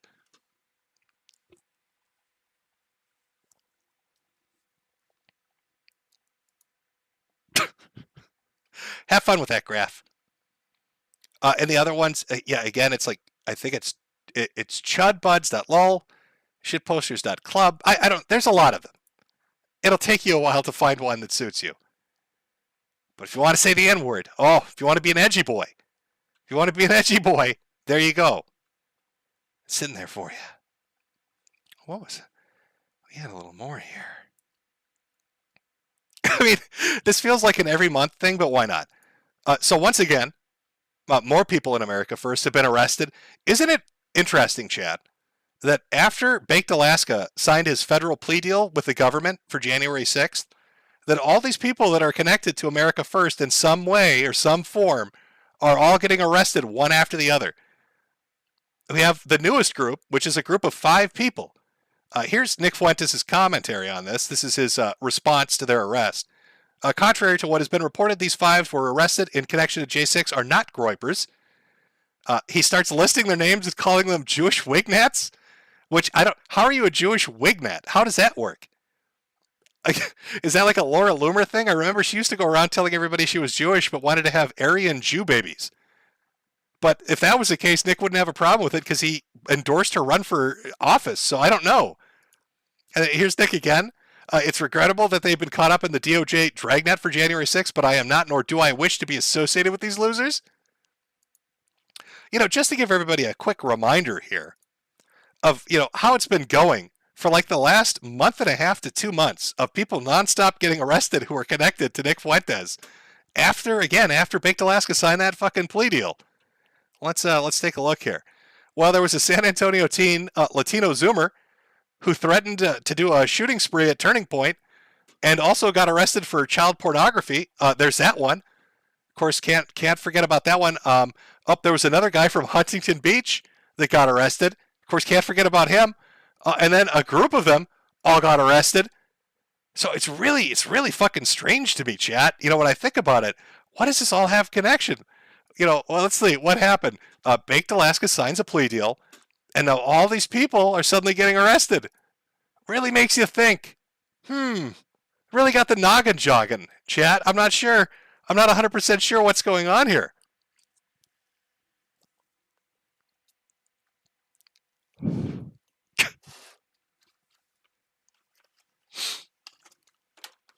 So that would be, let's see, 1, 2, 3, 4, 5, 6, 7 people? 7 people in, I think, 3 months? Ever since Bake turned that phone over. Ever since he gave that information up. Now, he swears. I also find it funny that Baked literally went to January 6th because he thought the election was rigged and he didn't trust the government. Will then turn around and say the government said I haven't snitched on anybody. Kind of a mixed message, Baked. If you're telling people you don't trust, if you're telling me the government rigged an election and that they're all in on it together and it's a conspiracy, why would you then expect me to trust the government when they said you're not a snitch? I got a bit of a headache, a thinking headache, Baked. The puzzle pieces, if I try to put them together, multiple people all getting arrested for multiple things, but all somehow connected to your group and have been to events with you guys, all after you turned your phone in and signed a plea deal? Oh, my head hurts a little bit. I don't know. I don't know, chat. Would that mean he's a glow-in-the-dark agent? I'm not sure, chat.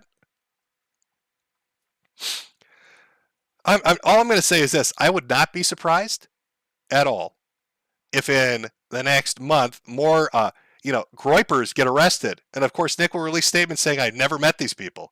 Nick said, I don't know who Latino Zoomer is. And then film and photos of him come out hugging the guy and signing his merchandise and going to events with him. Nick said, I don't know who any of these guys are that got arrested. Then film and video come out of them at all the events. And Nick is defending one of the guys in a Twitter session because of a joke. It seems to happen quite a lot, but Nick disavows them immediately. Bake sends them up the river, and then Nick says he never knew him. I'd be a little... Ralph, here's another hint for that sleepover, that midlife crisis sleepover at Ollie Jamal's house. Check Nick and Baked for wires. Now, I know they like half-naked tickle fights and cum hunting with those black lights. So when they come over, just tell them you're having a half-naked, tickle-inspired cum hunting session so you can get their shirts off to check for wires. Usually that's how the feds do it. They got a wire on them. But now it's like all high-tech, so you got to really look because it might look flesh-colored. So you're going to have to feel them up a little bit, but they'll like that. Trust me, they will. They'll let you do it. They'll let you inspect them. They won't even think they won't even think twice about it.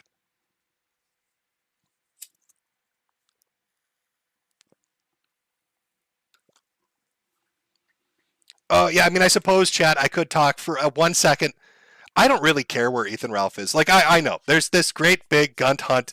Where in the world is Ethan Ralph? It's like some weird variant of Carmen Sandiego. He's gone into hiding, and he's daring people to find him. I understand the allure of it. Like, he will not divide us. People are really into this. Like, where is Ethan Ralph? I don't really give a shit.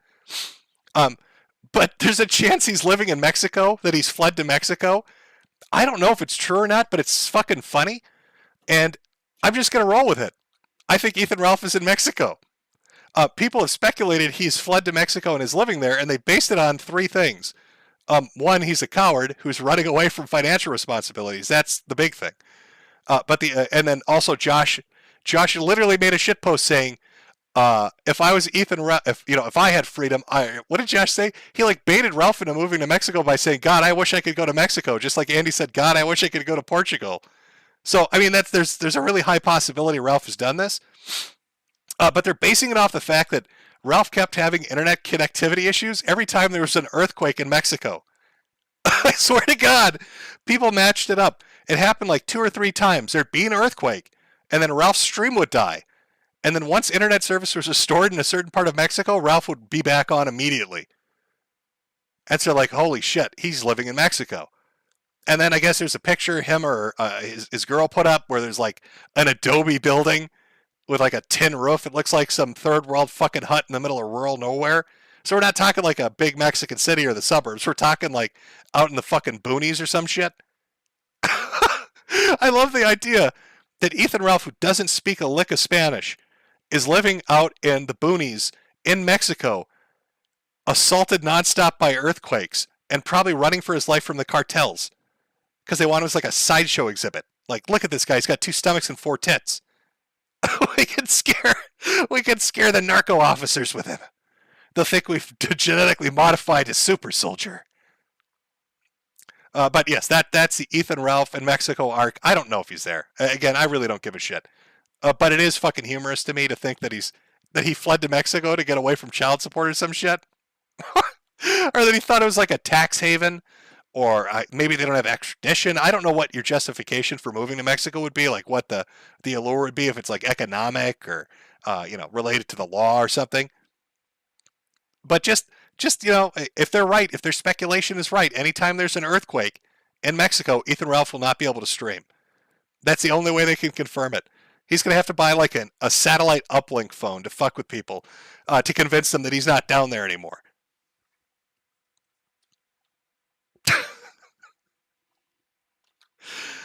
Fled the country. Holy shit. Jumped across the border to Mexico. Oh, there was a previous kill stream too where he had like some weird shit in his search history, like U.S. Embassy and applying for citizenship in Mexico or something. So people are like piecing this together. This Carmen Sandiego like inspired hunt of where the fuck in the world is Ethan Ralph. They've landed on the glorious country of Mexico for now.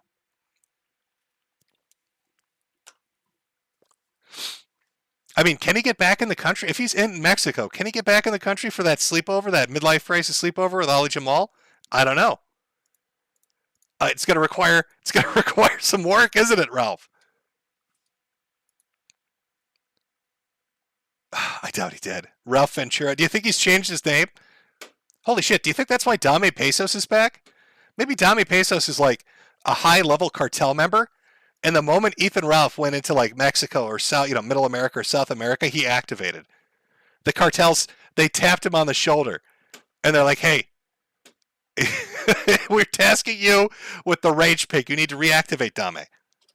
Just keep your cover of doing those TYT videos. Nobody knows you work for the Sinaloa cartel. It's our fucking secret, Dame. Ja Ja Ja is like it's like his Manchurian candidate phrase for when they activate his assassin skills. Dame Pesos is deep cover like Michael Alberto is. He's got those kill commands deeply ingrained in his brain. Ralph is unaware of this, as Dame is searching the Mexican countryside looking for Ralph. I love it. This story needs to be, yep, that's what I'm going with. Ethan Ralph is dodging earthquakes in Dame Pesos. Child support as he hides under a tin roof in the Mexican sun. That's what we're sticking with, chat. That's what we're doing. Oh my god. Okay, let's pull this up here. Hold on. Sorry. 1 second, chat.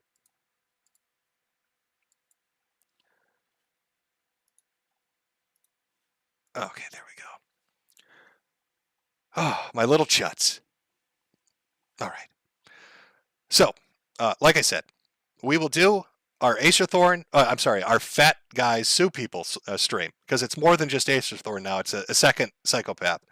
Our Fat Guys on YouTube Sue Everyone stream on Odyssey, October 8th at noon. If it's a complete shit show and a disaster, we gave it a shot. Again, hopefully, it'll work. Because when I streamed with Josh, and there were like 5,000 watching, it was okay. Some people had issues, but not everybody. I mean, it seemed to work okay. And the replay was up, and there was no issues with that. We'll see how it goes. We'll give it a shot. October 8th at noon on Odyssey. I will post it on the community tab so you can go take a look. We'll go with that and see how it works. Hopefully it works out well. I'm not 100% sure.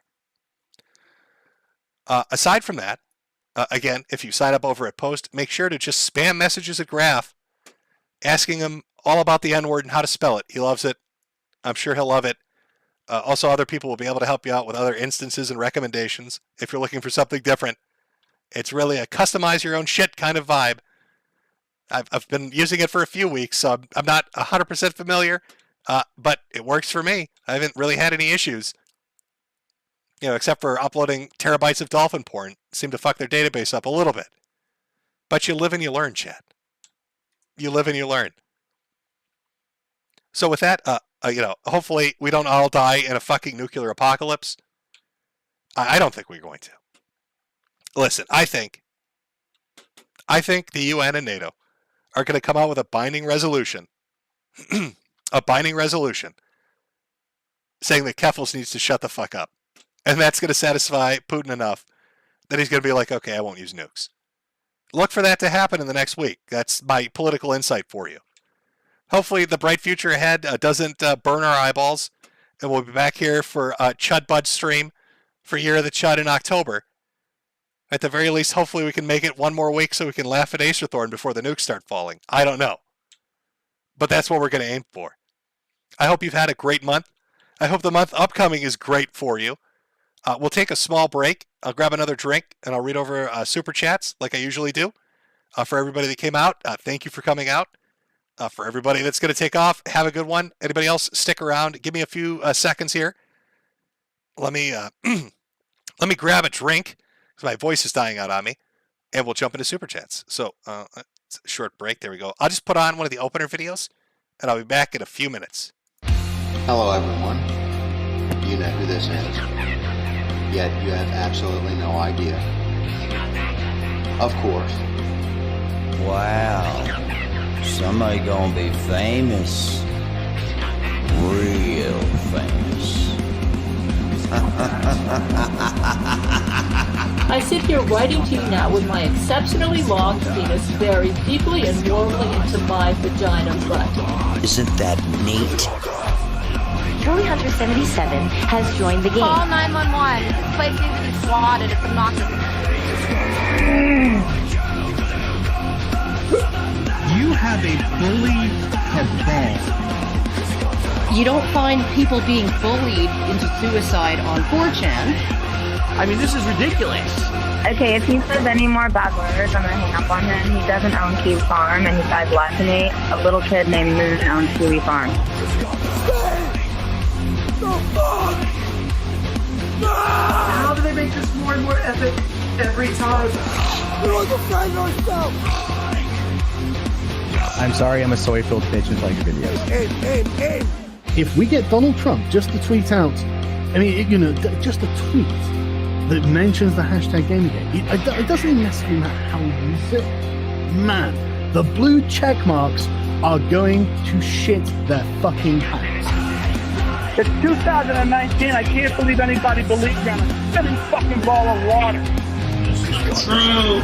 I bet you when Jim finds out, he's gonna just give me so much shit. One never knows when the homosexual is about. I've had over 1,000 rejections in real life, 2,000 rejections online, so that's 3,000 rejections total. I aim as well as possible.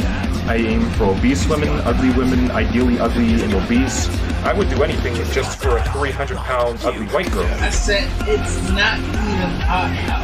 You are not allowed to bring her to the hospital. No, you get no permission to fucking do it. You gotta be kidding. It's just like this declaration, right, of male dominance. Put that in your pipe. I definitely cheated on Super Mario with Sonic the Hedgehog. Stop doing this stuff. He's like the blue seductress who takes me out into the night and does wonderful things to me. Enough! Stop!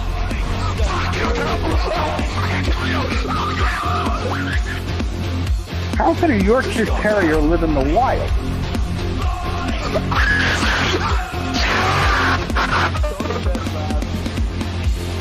It's in plain sight, but you just don't see it. You know what I mean?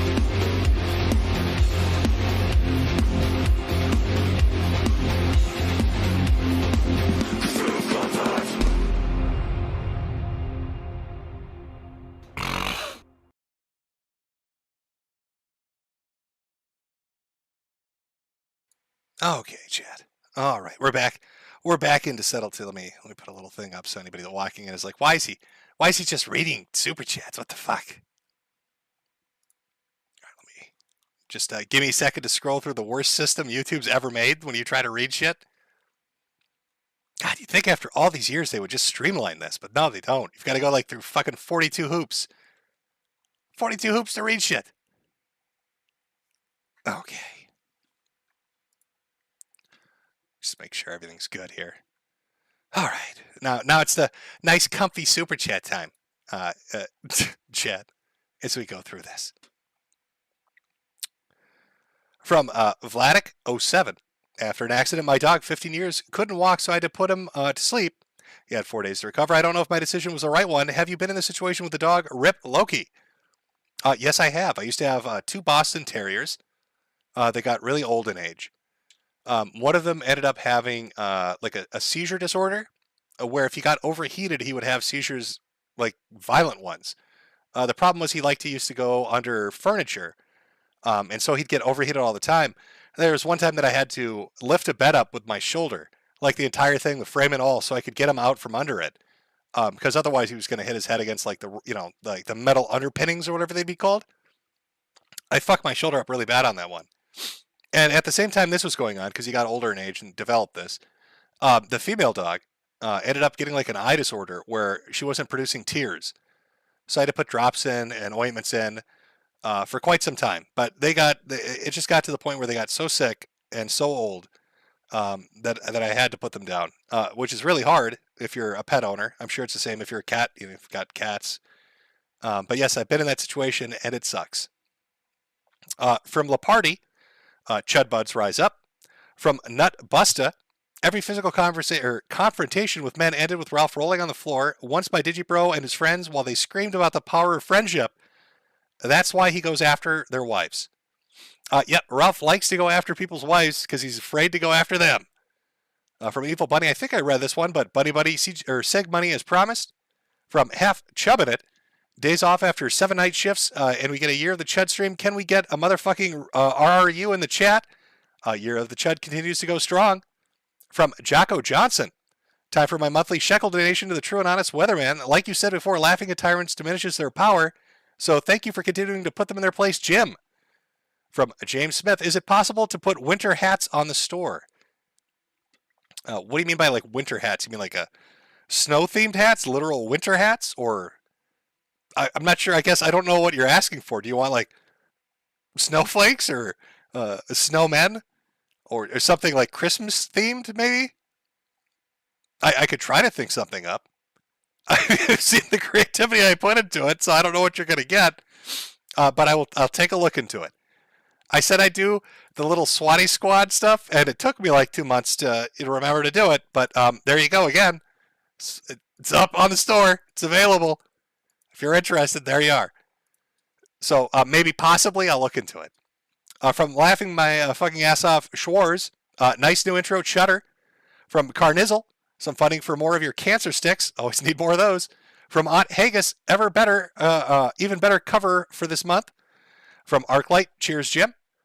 William J. Nothingburger Esquire. Jim, have you seen the KAP video on you? I've tried watching it, but I think it gave the same cancer you're dying from. Love the streams. Ralph's self-destruction has been highly entertaining. Yeah, actually, I watched it when it premiered. I was in the chat while it was premiering. I thought it was pretty good. My favorite part out of it was the Acorn Story one, with the animated Acorn Story. Pretty fucking kino. From Terry Hesticles. Hi, Lucas. From Captain Captain Sticks there. I'm not sure how you got that word through YouTube, but congratulations. No stupid self-referential comments, just sending love from the eye of the storm, the brown one. From James Smith, Ralph loves you more than he does Christ since he watches your streams religiously. From Simos4044, hi Jim, have a pack on me. From Maggie Ellis, Jesus Christ on a popsicle stick, I need TP for my bunghole, but I love you endlessly, Metokur, my brother, and cancerdom. There's a message from Solomono Lieto, but there's nothing there, so I'm not sure what happened. From Logit90, is this a hat? Everything's a hat, and all hats are for sale. If you're going to give me an opportunity, I'm just going to shill the shit out of that. Oh, my God. Kurt Eichenwald, look away. You'll have tentacle seizures again. Everything's a hat. Big Krusty, has Carl from Who Are These Podcasts reached out yet? I need this collab. I've had different people reach out to do shows. I'm not 100% certain if I remember he did or not. I've had other people. I'll just be honest with you. I'm very fucked health-wise. It's not good. It's not great. It is what it is. I don't have a lot of energy to do a lot of streams unless I'm super motivated. Like the Acer Thorn thing I really want to do. And like the Josh thing I wanted to do because what happened to him was bullshit. But I haven't really been jumping at the opportunity to go on podcasts. Though I have talked to a few people and will try to work out, showing up and stuff. But just health-wise, not great. So what can you do? Hopefully I get to live long enough to see the nukes fall. That'll be satisfying. From Centaur Fetish, I just want to give a shout out to my fellow Okito bros. There's a meetup behind Ramen Shop right now. I will buy a hat for each of the persons that show up. Okito-san Dai Shori. From To Be Fair, hope you guys got your food buckets ready. Also, would you ever go on the biggest problem of the universe? Is that Maddox show? I did a video shitting on Maddox. I don't think he's ever going to have me on his show. From Polyfrog, now with World War III looming over us, what are your doomsday plans? I'm going to pop out my favorite Fallout playlist and stand outside smoking my last cigarette. Oh, I don't know. If we're talking like total nuclear obliteration, if it's like the Big Show, I don't know what I do. Every time there's like a conflict that escalates, what I love to do, because it escalates and then it always de-escalates. But anytime it gets a little hairy out there and they're talking about a nuclear Armageddon, or what I like to do is go watch those old shitty made-for-TV movies that tried to scare the shit out of you. I think one was like The Day After Tomorrow was the American version. But the best one out there is Threads. If you want to watch like a nuclear apocalypse movie that's free on YouTube right now, that's just pure depression and darkness about a world war with nuclear weapons, it has to be Threads. Because there's nothing positive about it. It's just the most bleak film you'll ever watch. But every time something like this happens, I end up watching all that shit all over again. Or some people have made like some pretty good YouTube videos about, television broadcasts right at World War III. There was one that was made like 4 years ago by a guy that faked a BBC broadcast that's an hour long. And weirdly enough, talks a lot about Russia and has Russia say a lot of the things it's saying right now. And involves a lot of escalation in Ukraine. I don't know if he had like a crystal ball or some shit. But it's pretty fucking remarkable. I'll be honest with you. So I probably do that. Part of my doomsday plans would be just watching doomsday shit. Really fits the motif. And then I'd play some video games.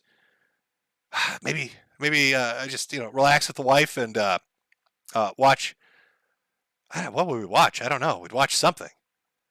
Probably a comedy. Well, if we wanted to watch a comedy, we'd look out the window as the bombs fell. Probably same old, same old. From AG, bless you, Cancer Man. Loser in a suit. The future is bright. Nuclear fusion bright. From Eat1337. They want to drop nukes because then we'd all glow in the dark and they couldn't tell the difference between the feds and civilians. From Action Man Professor Hater. World War III, a.k.a. Chud War 1. From Cosmic Dolarin. We're going to bulldoze Ukraine and replace it with a 90% parking lots.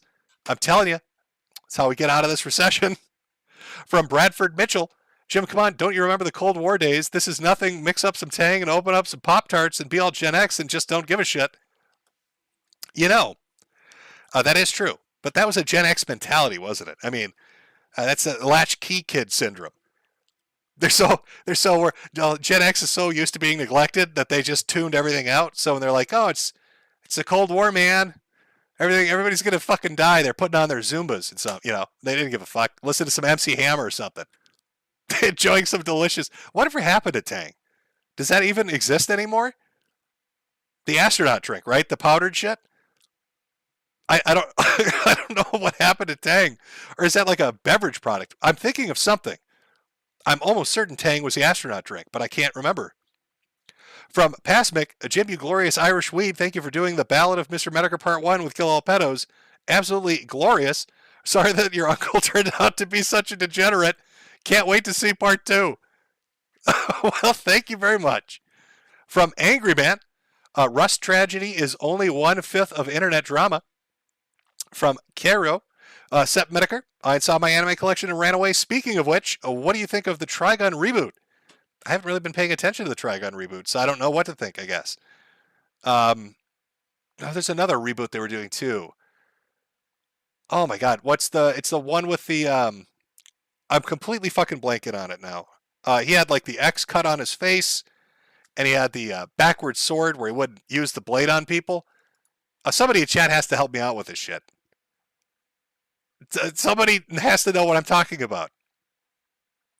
I see in chat too. Tang exists. Good to know.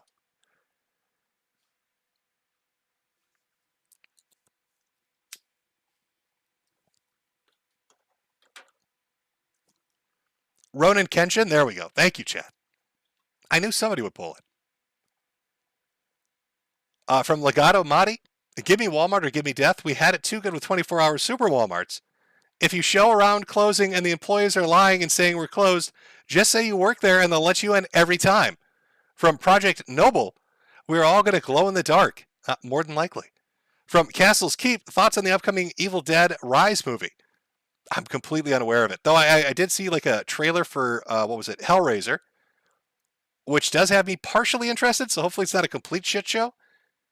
From Thick Cheney, thanks for the years of entertainment. Have a pack of smokes on me, Daddy Jim. From Hiroshima, where's the trucker hats, Jimbo? Fuck, I knew I forgot something. I will work on those. From Not YALC, still waiting on that Nigerian scammer stream you promised back on Streamy. Could you give a shout out to my friend Sneed? Well, I don't think we're getting the Nigerian scammer stream. Streamy's been dead for about 5 years. That's where your stream is. From Joseph Oglethorpe, that stream you did with Josh was great. Love you, Jim. From Sus, can you do a Metokur clock on the store? I believe I saw this one already. Yeah, let me get that Metokur clock, mate. I'm sure everybody's waiting for that one. Maybe every time it strikes midnight, I'll have it in Haberman's voice say Duder, or talk about being the Juggalo King. I'll have the entire Duder song of Haberman play at different, like a different line or chorus every position on the clock. Make it very musical. From Blade 2.0, my tard mailman delivered my hat to the wrong house. Now some lucky future chud bud has a new nice hat. Oh, well, time to order another. From Blood. How weird is that? So, he said, they're going to be like, what the fuck is this? What the fuck is a chud bud? Who's sending me chud bud hats? What the fuck does that even mean? Well, I'll take it anyway. From Bloodroot Bane, do you like anime? Well, yes, I do. Arias Raphael, admit it, you always wanted to go out with a nuclear bang. Meth beer. Toxic Salt will flow as Ekdolf Pigler reacts to June the King's Keemstar doc on Saturday. DSP will lash out in impotent piggy rage after rejecting $50K in Keem's blood money to beg from wheelchairs. I still don't know why DSP said no. Did he not want to be associated with Wings and the others? Was it Wings boogieing him? But 50K is 50K. And DSP seems like he needs the fucking money. I still don't know why he would turn that down. From Al Lunar, would it be possible for you to sing Happy Birthday for the birthday boy Tommy C today, Jibbo? It sure would mean a real lot to him. My voice is fucked already. There's no way I'm getting through the Happy Birthday song. Though, Happy Birthday, Tommy C. There you go. From Viscerin, I spent more on the super chat than Nathan Wassels ever did on his daughter. For the ghost, not the cam. Hey, Jim, big flan. Would you consider doing an interview with Red Pill Gang TV? He's like Nick Fuentes if Nick was smart and not a fac. That's how you spelled it. I've watched Red Pill, and I've watched Jaden. I watched most of the a-hogging content out there is pretty entertaining. A good way to kill some time. From some Figut, who smells it like the A and the E as you would an ether. Noel's refusal to give up is something everyone should emulate. Another one from Ronaldo Trinoli for 2, but there's no message on that one. The Rage Pig, it's not true. From some again, Nick's been wanting to oust Ralph going as far back as those leaked Telegram posts in January. It'd be funny if this is true. I get the feeling he's probably had enough, but we'll see. From Zixren, how do I say your name? Because I'm butchering it. Thanks for the years of entertainment, Jimbo.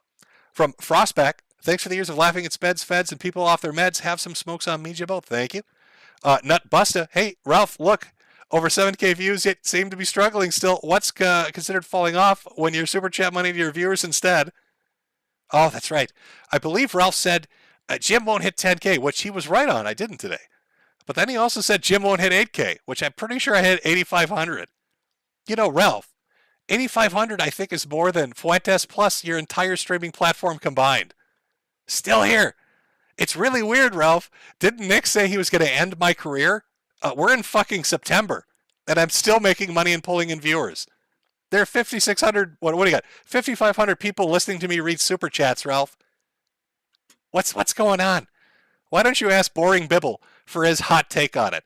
Ask him to put down the 20-sided die that, the game he pretends to play, and ask him for a hot take on that, in between posting people's passports on Cow. From Dirty Dan, Michael Alberto got better treatment than those that crossed Don Sargoon. Oh, the days of Don Sargoon. I wonder what Sargon's up to. I know he did the Lotus podcast. I think that's the name of his podcast. I haven't checked in on him. I wonder how well that's doing. Has he transitioned completely into the podcast sphere? I think that's where the majority of money is now. Once Joe Rogan did it, and then Tim Pool followed. I know Sargon kind of jumped into that. It's probably fucking safer than YouTube. Princess Cookie Pizza Cutter, thank you for all the laughs. Eat1331, or Eat Leet, let's just say that. Ralph performs Poo Poo no Jutsu. From some again, Ralph is literally the reincarnation of a hog. Dmitry Kovalovyev, and I butchered it again. I hope when nukes fly, I'm at least at home so I can die with my cat, Mocha. From Mark Cuban, buy a hat, Sims, the man's dying, he needs a Bugatti. God, we all need a Bugatti. Who doesn't want a fancy car that explodes because you can't drive it right and crash it into something? Giantess Admirer, your Irish thoughts on Queen passing or pushing daisies? I have no thoughts on it, really. I know I like to give the Brits a bunch of shit, but I think that's a sore spot for them, so as much as I like to make fun of them for licenses and being bongs and not being able to, own a spork, and have, that time they tried to make them get pornography licenses. I know people forgot about that. I know all of that, but I'll let them have their moment of silence and grief, and not shit on them too much. Jordan Ogle, hello Jim and my fellow Chud Buds. Just got back from the first day of the state fair and some hog hunting. Sui. Nigdarian the Black Pill. Hey Jim, missing the stream right now. We'll watch the replay. Hurricanes are not real. That's true. It's all part of a conspiracy by the Weather Channel to confuse you, to sell you umbrellas you don't need. Don't believe in the big umbrella industry. Hurricanes are not real. From Udon, thanks for the stream, Jim. Enjoy these soon-to-be worthless euros.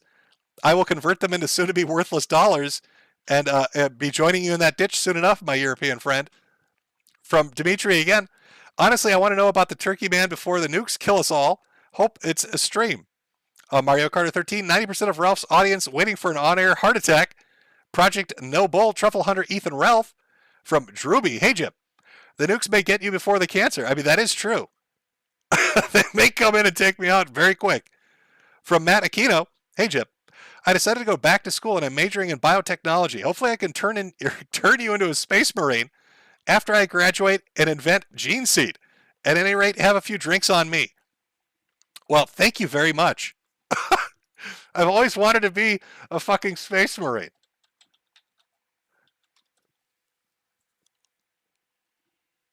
I'm trying to not lose my place here. Oh, where is it? YouTube super chat function is such a fucking pain in the ass. Okay, there we go. Not applicable. It's lefties LARPing as gay homeschool neocons. From Joe Dirt, Beardson is America First, Gothic King Cobra JFS. Look up Boglum Chronicles for good clips of King Cobes. That's what up, tubes. That's, I guess I'll check it out. If anybody in chat wants to check it out, it's Boglum Chronicles, spelled Boglim. From some again, Ralph and Krebs, everything he's involved with. Very true. From Cole, remember the dancing Israelis. What are dancing Masons here to document? Also, did you see my post to find, or to you, that I think I found Monograph? I might have, I might not have. I didn't know he disappeared. I thought he's still on YouTube. Him and, is it Agent, I wanted to say Agent 46. It's Agent 7, isn't it? Oh, I can't remember it. The guy that LARPed is like a CIA deep cover guy. Anthony Lampley, Jim, I'm coming out of the closet. I'm queer. Well, congratulations, Anthony. Now steer clear of boys like Nick Fuentes, and you'll have a happy life. Because all they're gonna do is take creep shots of you when you're asleep, and it's just gonna fuck your head up. From Fusilation, both Ethans ate their own dodo. And Vexilum, check out the new Nick versus the TSA thread on Kiwi. Someone pulled the case file and found Nick lied. He was blacklisted for threatening stewardesses. Yeah, I did hear about that. That it wasn't the government that put him down, but it was some shit he was saying about stewardesses. From Slaglust, Bibble, Bibble, have you thought to get that tampon out of your axe wound? It's long past bedtime. But keep it away from Ralph. He'll want to taste it. From Bromedy Blank, Faith Vickers is not my lover. She's just a girl who claims that I'm the one, but Xander is not my son. Dalton moonwalks to hee. From Glenn Lentz, a longtime listener and fan. Hope you're doing well, Jim. This monthly roundup has been some of the best parts of my year. Have a drink on me, man. Well, thank you. From Helpon, it's a year of the Chud miracle. Donnie Pesos is back just in time to set up a taco truck in the Battle of Jim's driveway. From Robert Mitchum, stage kids are the worst. From Murdoch, thanks for the good vibes last month. Chud Buds got a new cat now. I'm hoping it's going well. The Dashing Rogue, waiting to see Dalton do a French mistake. Rarest Pupper, here's money to cut it out with the cancer stuff. Stop having cancer.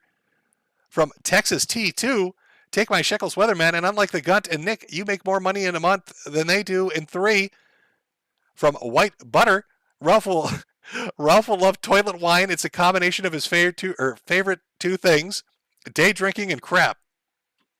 It's very, very true. Rarest Pupper, again, what is your favorite Nicolas Cage movie? How the fuck do you pick a favorite Nicolas Cage movie? That's there.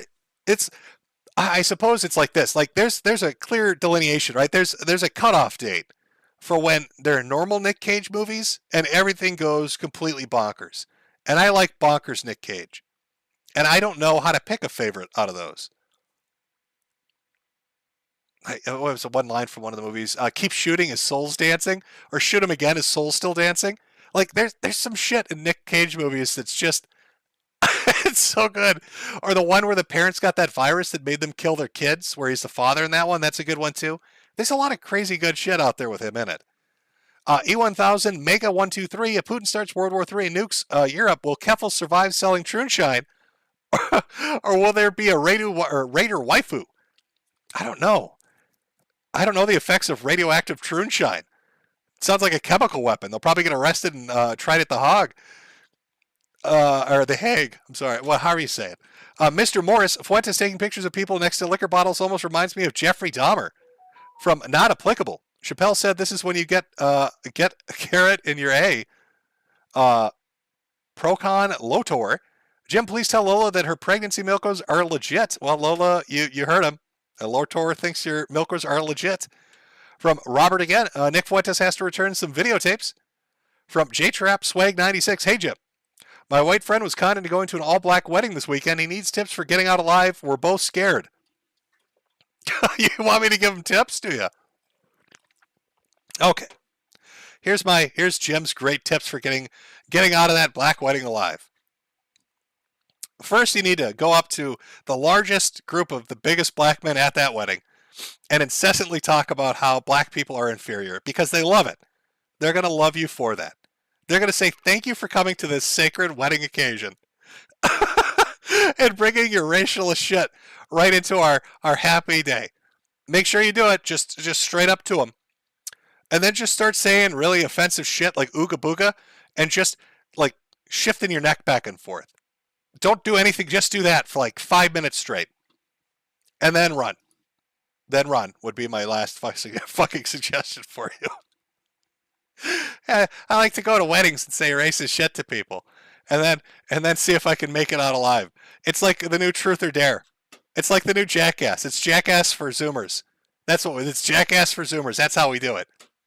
From Masturbate and Ethan Ralph, the Piggish Poo Poo Pillager, the Hoggish Hot Fudge Hoarder, the Swinish Scat Savorer, the Ominous Oopsie Oinker. From Parzival 3000, been watching Specs. Shout out to my boy Donnie. Not applicable. How do you rub two slots together? Both gross. From Pedro Ferrari, missed you, Uncle Jim.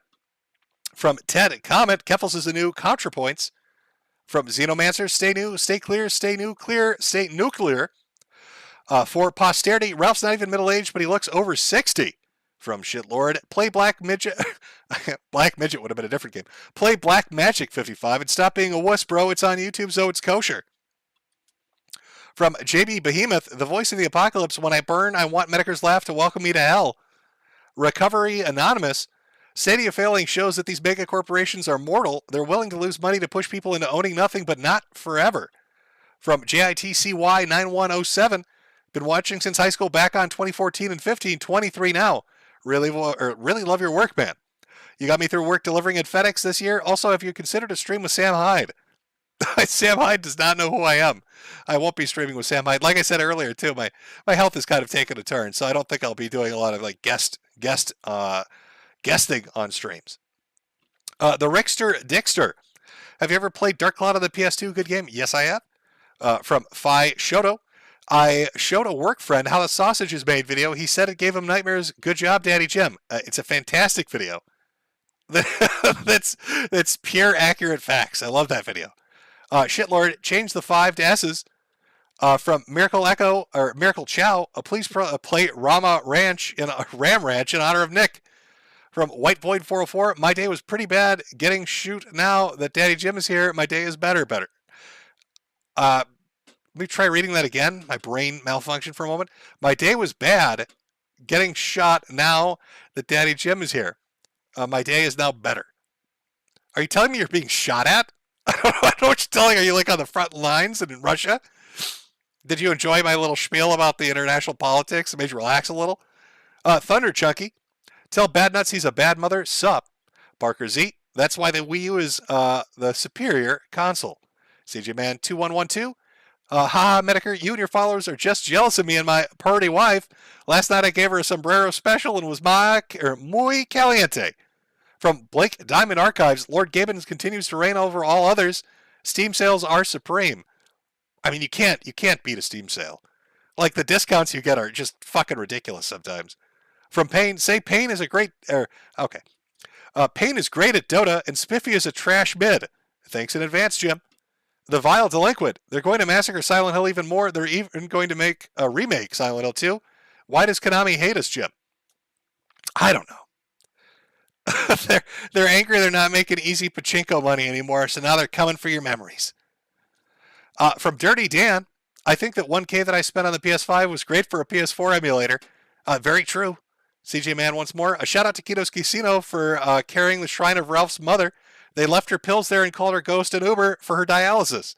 From Razor987, shout out to Todd, Sweet Little Eyes Howard, and Austin, Catboy Destroyer, Florida Man. Parker Z, have you seen the people making... Oh, no, I've read that one.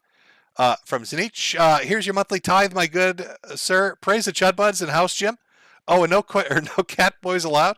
From Tux Loves You, dude, you ever touch grass and it felt so good you came? I mean, I did take a week off and spent most of the time just touching grass. It's a great experience. Secularist, PC is the only way to play games with dignity now. Love playing my cracked retail version of AC Revelations. Very cool, Ubisoft. Thank you. John T. Savage. Metokur Gaming Channel, when reviews and streams with Metokur would be based? No, they wouldn't. They'd be shit. I can tell you what games I like to play, which are mostly boomer shooters. And like occasionally like a throwback. What am I playing right now? I'm playing something on the 3DS, actually. What is the name of this? I don't fuck it up. Etrian Odyssey 2, Untold Fafnir Night.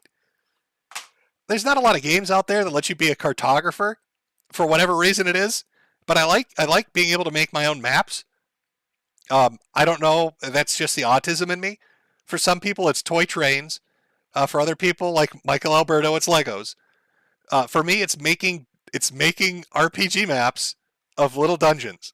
I don't know why that function in this stupid game series is so addictive to me, but I love it. From Common, how likely do you think that Final Fantasy XVI will be a cross-gen game? I think they're trying to make it not a cross-gen game, so I don't know. But I wouldn't be surprised if they go back on it. From Demonization Animation, you knocked it out of the park when you brought up Xbox One. It's amazing how much things have changed in a short amount of time. Yeah, it is crazy. Rando number 9, The Wolf Among Who? Giannis Admirer, the Mario Brothers movie will be a musical. Thoughts? That sounds horrible. Are you fucking with me? Chat, is the Mario Brother movie actually going to be a fucking musical?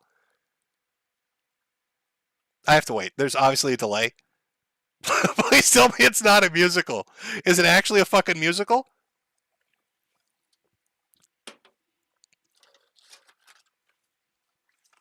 Did I say cross-gender? Will it be a cross-gender game? I don't know.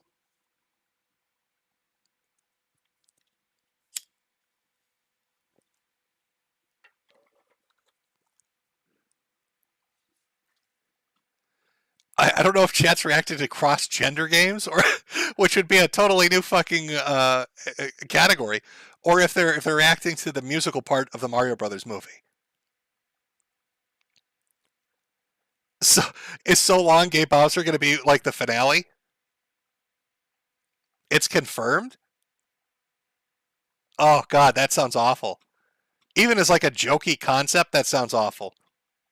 Is that why we haven't seen anything of this yet? They're just going to drop it on us like a nuke? Ugh. From Felden's Party Palace, just got my hat and my deadbeat dad mug. Love them. Thank you, sir, for all your hard work. From Brian Shields, I own 52 games on my PS5. I love it. Sony Sisters Unite. Of course, I haven't touched it since getting my Steam Deck 4 weeks ago. I like the fucking Steam Deck. Okay, so truthfully, I haven't been playing, I've been playing Binding of Isaac. You spend all this money on a Steam Deck, and then I'm playing fucking Binding of Isaac. But I've migrated away from that and other things. But it's very comfortable. It's not super heavy. Very comfortable, nice, comfy fucking handheld. I like it. Rando number 9 again. Mr. Obtruse is not straight. Don't let him lie to you all. From HP Lefty, the fighting game scene is still cucked to Sony for some reason. 10 times the player pool on PS4, but the games look and play better on PC. I mean, that's always how it's been. Like if you try to play like any kind of fighting game, really, even the really popular ones on PC, you're always going to have a limited pool, and it always seems like it's between 2,000 to 4,000 people if you're lucky, and then it drops down to maybe 1,000, and then it sits at 1,000 for years. From MLF 577, hey Metokur, did you play Warcraft and StarCraft way back in '98? And if so, what was your BattleNet name? Well, let's see. No, I don't think I was on BattleNet. I did play StarCraft, and I did play Warcraft, but not on. It's like single player experience. I don't even remember. You're asking me, shut? I don't remember. I used to watch a lot of StarCraft matches, a lot of the Korean shit back in the day. Fuck, I might go watch that tonight. I haven't thought of that in forever.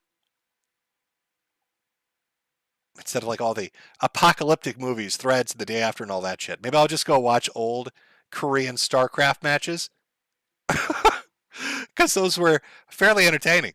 From Herp Luza, play Snoot game and get yourself a cute pterodactyl dino girlfriend while NATO and Russia start chucking nukes at each other, Daddy Jimbo. Horsey Productions, if hankening sucks, then play older games on Wii and OG Xbox. From Luis, Ralph, listen to the Rama Rama, no sniffing. From Bling Blong Dinga 2, they announced a Wolf Among Us sequel. Oh, well, there you go. From Lama Dirk, Mussolini's granddaughter was actually a J-pop idol in the 80s. Look it up. All hope is lost. Russia has Tu-160 bombers fueled, armed, and on standby. It's rumored some are carrying nukes, and there are a lot of videos of Ruskies breaking their legs. From the Rickster Dickster, Buck broke Putin. From Logi 90, did I just read that we should blame Trans Ferdinand? You win a prize. Trans Ferdinand. Yes, there you go. It's going to be written in the history books. From Glib Facsimile, Russians' enemies are cringe. Oh, I read this one. From Ace19E8, Crystal Pepsi was great. Buy the slop goy. Yeah, I just remember having a really bad experience with Crystal Pepsi. Again, potentially because it was warm, but it tasted fucking awful. From K-Vibes, can we hear Ralph's second shart? Love you, Daddy Jim. I don't have a clip of Ralph's second shart on play, but it's up on post. Michael Alberto has cataloged it on his Xaniberries account. If you want to hear the second very loud shart. From Dat Boy, Fallout 41%. From Epic Yoshi, Jimbo, stop dying so you can stream more. Jump right on that. From Bryden, it turns out Keffels was playing the long game and destroying Josh. Either way, happy apocalypse to my favorite hat salesman. From Waxican, breaking news that what reporters initially thought was a Hurricane Ian turned out to be Ian Brandon Anderson on a spurgout after he escaped prison and ran to Florida. From Robert Mitchemix, Keffels, Vladimir Putin Kiwi Farms account. From Hone More 2525, nukes are fake. Mario Carter 13, tyranny without the Y. Heart Emoticon, making a phone menu would love your voice, 0 through 9 #. This call is being recorded. To leave a message, press 1. When you're done recording, press pound or hang up. To reach the sensophone, press 2. You want me to say 0 through 9 for you? Probably because you're going to use it to do something horrible, but okay. 0, 1, 2, 3, 4, 5, 6, 7, 8, 9. There you go. I'm sure that's going to get sent in as a threat to some fucking government agency. I look forward to dealing with that. DSP Historical Society. Would you become a better worldwide joke for $15K like Andy Feltsky did? Oh, would you become a worldwide joke? I don't know. What is that saying? $20 is $20. From Robot Rebel. This clown world has to be a shitpost simulation for a different timeline. You know, I was thinking about that. Let's have some deep thoughts that you'd have after you smoke too much marijuana. And think about this for a moment. So there's the concept of quantum suicide, right? This idea that, quantum immortality. That basically every like a variation of yourself or a different version split off in a different universe in the multiverse takes your place and dies and you continue on, right? Quantum immortality. So maybe when you're talking about like a shitpost simulation, maybe we're involved in like quantum warfare. Really think about it for 1 second. What if there's a reality out there that has avoided all this clown world shit by tossing it at us like somebody would with quantum immortality and quantum suicide? We're literally involved in quantum warfare and we don't even know it by some dickhead version that spells Berenstein properly. And this has been going on for years, all the way back with the Mandela shit. And we just haven't noticed it till now, till things got really fucking crazy. You need to light a bowl up to really get the depth of that one. Yes, chat, quantum sneed. That's what you can call it. It's a quantum sneed approach. That's their weapon. It's their super weapon. Quantum shitposting is the ultimate doomsday weapon. We just didn't know it existed. And now we're all paying the fucking price for it. Throw all their shit on us, and there's nothing we can do about it.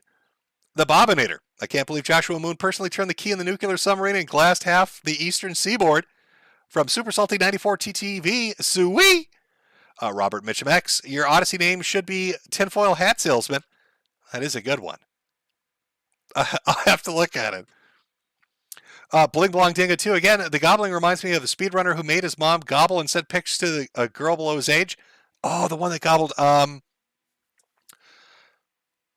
Chibinekodemics, right? I was going to say Cloud8745, but that was a dude that like bitch slapped his mother on stream when he was playing. I can't remember what he's playing. I think that's the dude that hit his mom or screamed at her or got slapped by his mom. Fuck, there's some great streams of speedrunners doing embarrassing shit out there. Azrael Dark Hour, Internet Stream Sanity. From Blue Wizard, dump your chat with Josh. During your chat. Oh, that was a Ted Kaczynski one. From Nick Cordoca, or Corkadilus, honestly tired of web drama. Prefer political talk. Well, I hope you enjoyed the politics we went over. From Grocery Store, the best video game to come out recently was Cyberpunk Edge Runners, and it was an anime. From Robert Mitchum again, Kiwi Farms forever. From Beguile Me, happy fall to my favorite hat salesman. From Waxigan, last week, Ricada talked about Ashley Bloomer, running for school board in your hometown. She says that parents should not be involved in children's education. Have you heard about this, and what are your thoughts if you did? Well, one, I don't even know who that is. Two, I'm unaware this has even happened. Oh, there was news coverage and I was unaware of it. Of course parents should be involved in their child's education. Half the problem with the fucking world is parents aren't involved enough with really anything. From their kids' education to their day-to-day fucking lives, to their hobbies or interests or their worries. We've made a society where we've let technology take the place of a parent. We've offloaded our empathy and anger and parenting altogether on what's right and wrong and good and bad, and just let screens take over. Much easier to stick an iPad in a kid's hand and walk away than put in a few hours to figure out what the fuck is going on. So I'd say that's a bad opinion, that parents should not be involved in their child's education. I think they should be involved. Miracle Chow, Kiwi Farms, a website that lived. Sabby, God bless Josh, and God bless the Enclave. Ralphie D, for your monthly support, would you prefer we use the YouTube join or one of your merch store? Love you, Jim. Thanks for giving me something to look forward to every month. Whatever you want to do, man. I'm just here selling hats. I'm just a humble hat salesman.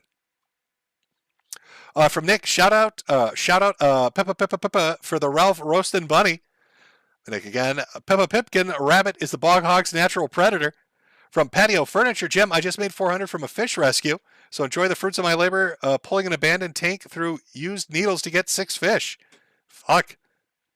From Dame Pesos, hello, it's me, Mr. Metokur. Welcome to my new show called The Kill Stream. It's the only show called The Kill Stream on YouTube and the most popular one on the internet. From Necro C, Jim, can you wish my very straight friend, Mr. Abstruse, a Merry Christmas? Merry Christmas, Mr. Abstruse. I'm probably butchering that.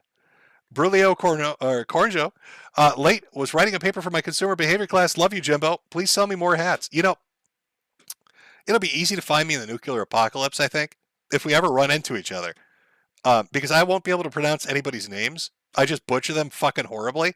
So if you run into a dude that's got like an armful of hats with exorbitant prices listed on them that can't pronounce your name to save his fucking life, that's probably me. So give me a cigarette as I walk away with my 28th degree burns from the nuclear apocalypse. From Random Dude, if members getting swatted down by the feds like flies, Alaska really doing an amazing job as a government informant. Yeah, he's really putting the work in. From Clark McCallis, hope your condition improves soon, Daddy Jim. From Walter Deadman, you know, Nick, it was sleeping photos of everyone arrested, probably on his cell phone too. I would not be surprised. From Pedro, gun showed up in cartel execution. Is there going to be like some international incident where we have like an AP article and they're talking about an overweight American that started a fight with a cartel at the bar or something?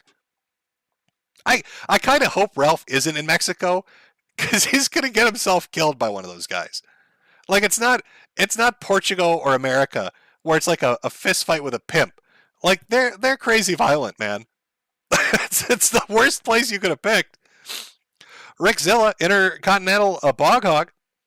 From Waxican, what do you think will fall out of Ralph when the children of Mexico play piñata with him?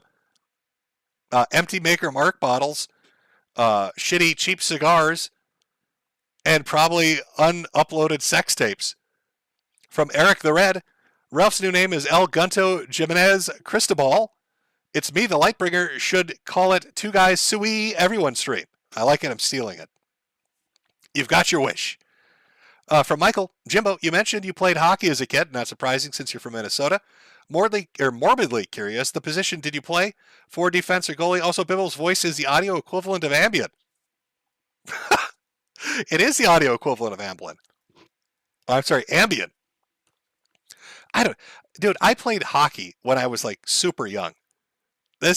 We're talking, I must have been, let's see, how old would I have been? This was after T-ball.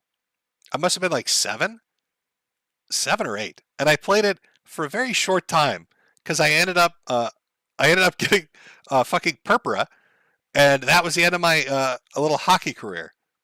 And if I remember one of the doctors saying something to the effect of, "Oh well, yeah, I mean this for some reason shows up in boys that play hockey," which makes to this day no sense to me.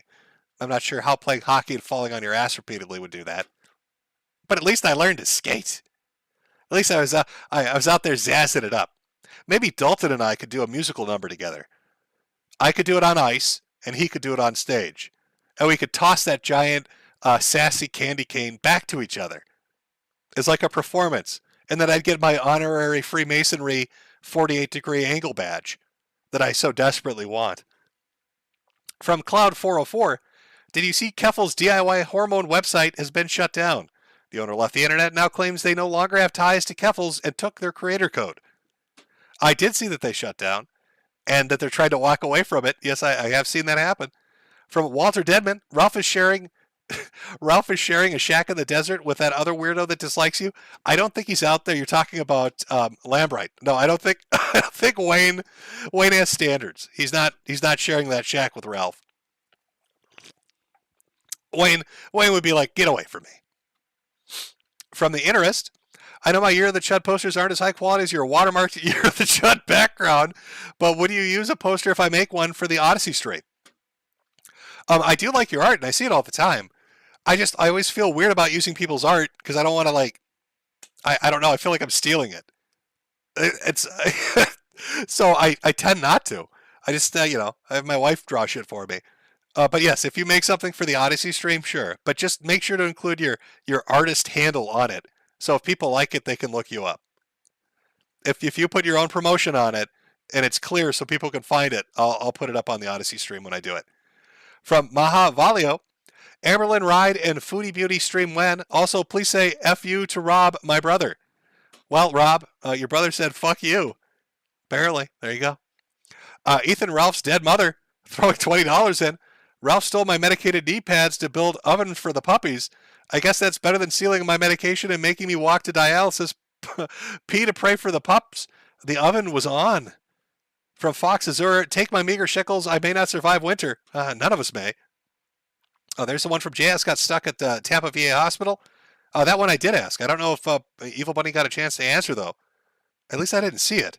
So I don't know if it's the same guy from Harmful Opinions stream. Harmful Opinions. There are people occasionally that do some really funny shit. Harmful Opinions, I think, did one of the funniest fucking things I've ever seen a streamer do. The ballsiest thing I've ever seen a streamer do. You know how people go out with text to speech and they'll try to be cute and they'll fuck with the audio so it sounds like it's loud but it's not really loud. Harmful Opinions did a stream. I can't remember where it was, but it had security there. So some kind of facility, some art installation, a mall. I can't remember what it was. But 2 security guards walk up to him and say, "Hey, you can't film here." And in a deadpan voice, he looks at both of them and says, "Oh, I'm a convicted sex offender, a violent pedophile, and the government has told me I need to have a camera on me at all times so they know that I'm not out here fucking children." And the fucking security guards he told this to, they'd never heard that before. And so they let him go. They're like, oh, okay. Yeah, you have to have a camera on all the time because you're a violent convicted pedophile. That makes total sense. I have not laughed that hard in my fucking life. That was the funniest shit I've ever seen somebody do. God, I wish I had that clip. If somebody has that clip, if that clip still exists out there, if you can find it, it's the best shit I've ever seen. He fucking stunned them into silence. They went from high-end security guards that were going to take your camera away, and they had no fucking response to that. They had literally no response to it. He absolutely shut him the fuck down. It was the fucking greatest thing. Oh. Somebody in chat, I remember this. I think he was in a mall. It was somewhere. I was not expecting that fucking response. But it was the greatest shit ever. Oh, God. Yeah, I got to look that up. Hopefully there's a copy of that somewhere. Double spaghetti. It's also National Sorry Day in Leafland. Chug buds rise up. Bradford Mitchell. Can I send a song request for a Mexican radio by Wall of Voodoo? From Walter Deadman. Give out your potatoes for strategic reserves for Halloween. Well, I will be. All these potatoes are really going to last me, aren't they? From Interest. Ralph, how many hours do you spend staring at my Year of the Chud poster? I couldn't help but notice you've talked about Empire Strikes Back ever since it was released. Oh, I think he's a little obsessed. He's probably watching you from behind the block like he is everybody else. From Ethan Ralph's dead mother, Piglet, leave Ella Malding alone. From Nor Surrealist, Gunt, stay mad, God bless Jim. And Vexelium, how can Ethan Ralph claim he's a patriot or part of a group called America First if he literally ran away from America and is in hiding? I don't fucking know. That's a good question. From Ramens, first time donating. Thanks for all the entertainment throughout the years. Well, thank you. In Vexelium again, Ethan Ralph ran away from being an American. From Ryan Cunningham, opinion on elections in Sweden and Italy. Oh, dude, I've been watching people be idiots on the internet. You should have noticed already from my hot takes on what's going on in Ukraine that I'm not the person to talk to about international politics in any form whatsoever. In Vexelium, countdown till Bibble turns out to become relevant while blaming Jim for forcing him into it. Oh, I can see it happening. It's Cinemas. It's perfectly legal to go through someone's trash, Jim. Get well soon. Would love to talk about Lucas and the gun sometime. From Veggie Bad. The whole Kiwi Farms ordeal seems to be a white pill in disguise, as Josh has proven it's not impossible to make your own internet. Also, keep making Ralph seethe. Maybe we can see a live leak video of Ralph becoming an hero. And Vexelium, can we get the entire chat saying Ethan Ralph graped Alice? I bet we can. From Bling Blong Dinga 2, I got deleted for posting songs from an old band nobody's heard of. Take this to your favorite gas station and pick up some Marlboro menthols. I don't think they sell menthols anymore. I'm fairly certain they've made them illegal. Caleb Lambright, Ethan Ralph, take a hint. Jim just isn't that into you. From Ravager123, I heard a rumor about Diogenes from BYBS Robloxing himself this year. Been trying to find an archive, but it seems to have gone from YouTube. I don't know if he did or not. I don't think he has. He might have. From Ocean Redux, does anyone have the McUrge to do a McFlip off a McSkyscraper right now? I think I know someone who might. Also, Jim, you looking forward to the Eminence and Shadow anime coming this season? I heard it's a banger. Now, is that the one where the dude gets Iseki'd into a new world and decides to LARP just for the fun of it? Like he starts making up shit for laughs and it turns out to be like everybody takes him serious? Because that's great, if that's the one I'm thinking of. If it's the one where he's just pulling shit out his ass for giggles and he's got all these people convinced that this shit is real. Ocean Redux again. You, Ricada, and Josh should do one to get together before the internet turns into more of a trash fire than it already is. It would be crush like cozy, like a fresh pair of nuts in a CBT dungeon. Half-eating hooker. DS was a vor from heaven, designed to kill all the bracks and the gays. Triggers McNickers. If you had told me a decade ago the internet would be destroyed by kosher tunes, I would have simply laughed at your face. Giant Admirer. Hello, Jim. What are all your hopes for Pikmin 4? And what are your hopes for Tears of the Kingdom? I don't think... Tears of the Kingdom I don't know about. Pikmin 4, I don't know. I want a nice, comfy, relaxing game. Pikmin games have always been generally enjoyable. So if it's not like a radical departure and they don't fuck up the basic stuff, I should be happy. Just give me a good Pikmin game. A good, solid, experienced Pikmin game. That's all I want. Josh Sketch Show. Hope you've been good, Jim. My parents in Punta Gorda were hit badly by iron.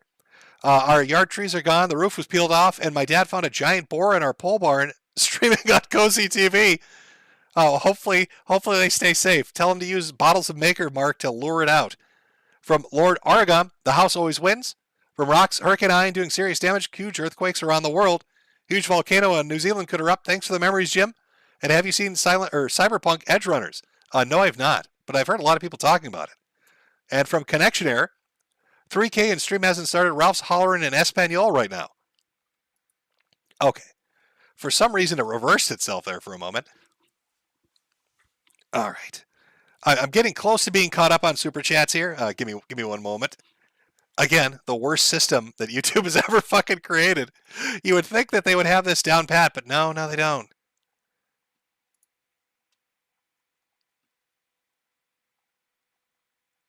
Okay, let's see. I don't even know where it left off. God. Okay, no, I did read that.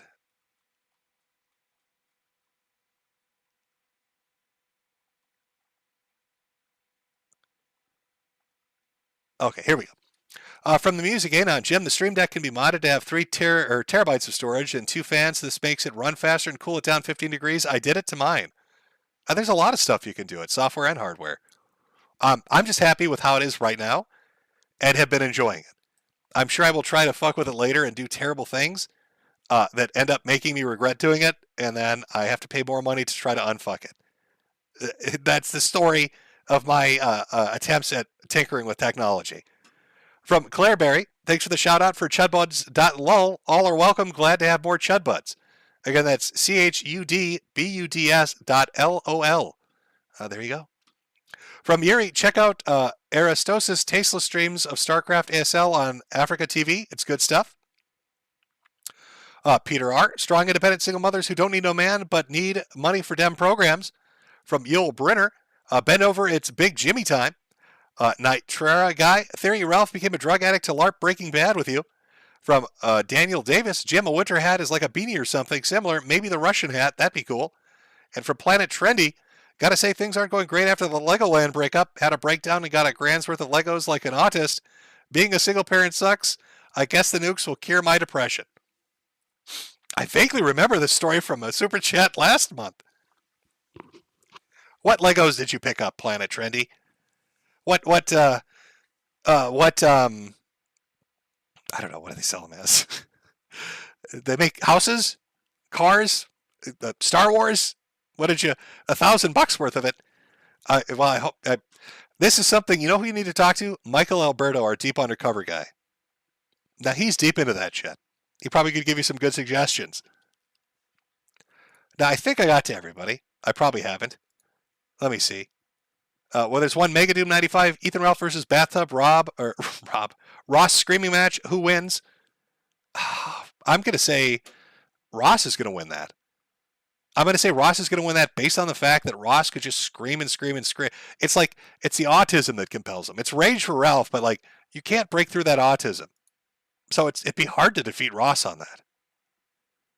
Oh, Planet Trendy, I see you in chat. I got the castle. There's a $1,000 Lego castle? Jesus. Can you fit in it? Is this like a human-sized structure? How big would that be?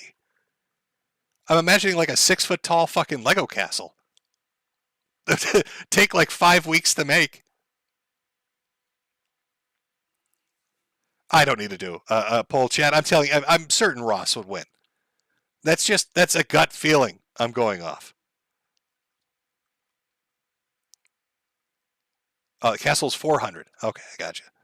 I'm not joking though. Michael Alberto, our deep cover guy, big Lego guy, probably has good suggestions on cool shit. That would be my suggestion. All right. I believe I got to everybody. If I missed you, I'm sorry. Blame YouTube and their fucking shitty system of listing chats and their dumbass monetization tab.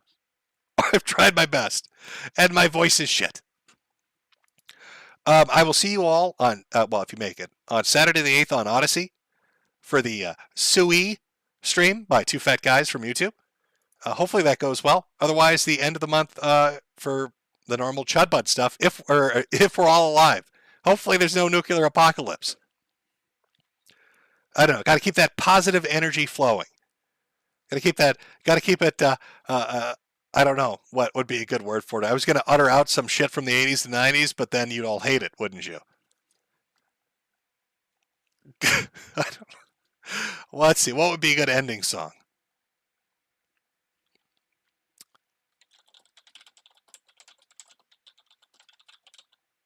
Let's see. You know what? I have the perfect song, considering the political situation and the situation the world's in right now. So I'm going to let this play us out. Let me just get this set up here.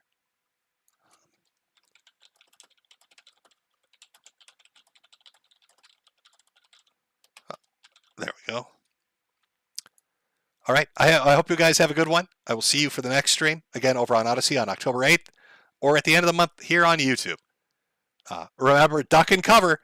And if you hear the bomb go off, you're probably fucked. But if you feel the heat wave, don't look at it. It's going to blind you. At least if you're within 2 miles. Don't look at it. You'll be tempted to. Don't do it. You're going to go blind. Have a good one, Chad. The world is burning. Let's masturbate.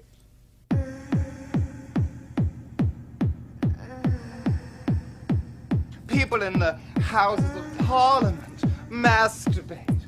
People in Buckingham Palace, they masturbate. People at the United Nations, they masturbate. Watercolor artists, they masturbate.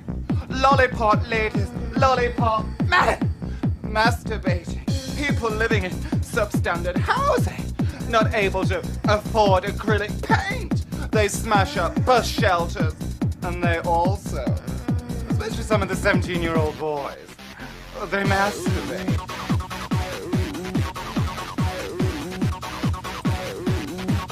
The world is burning. Let's masturbate.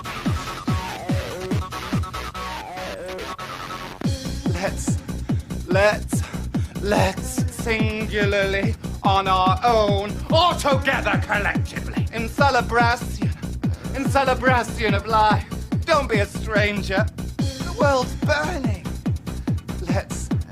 Let's, if we do nothing ever again in our lives, let us masturbate. Or together collectively, let's masturbate. You and me. The world is burning. The world is burning. Now, like a family. Whole world. Masturbate.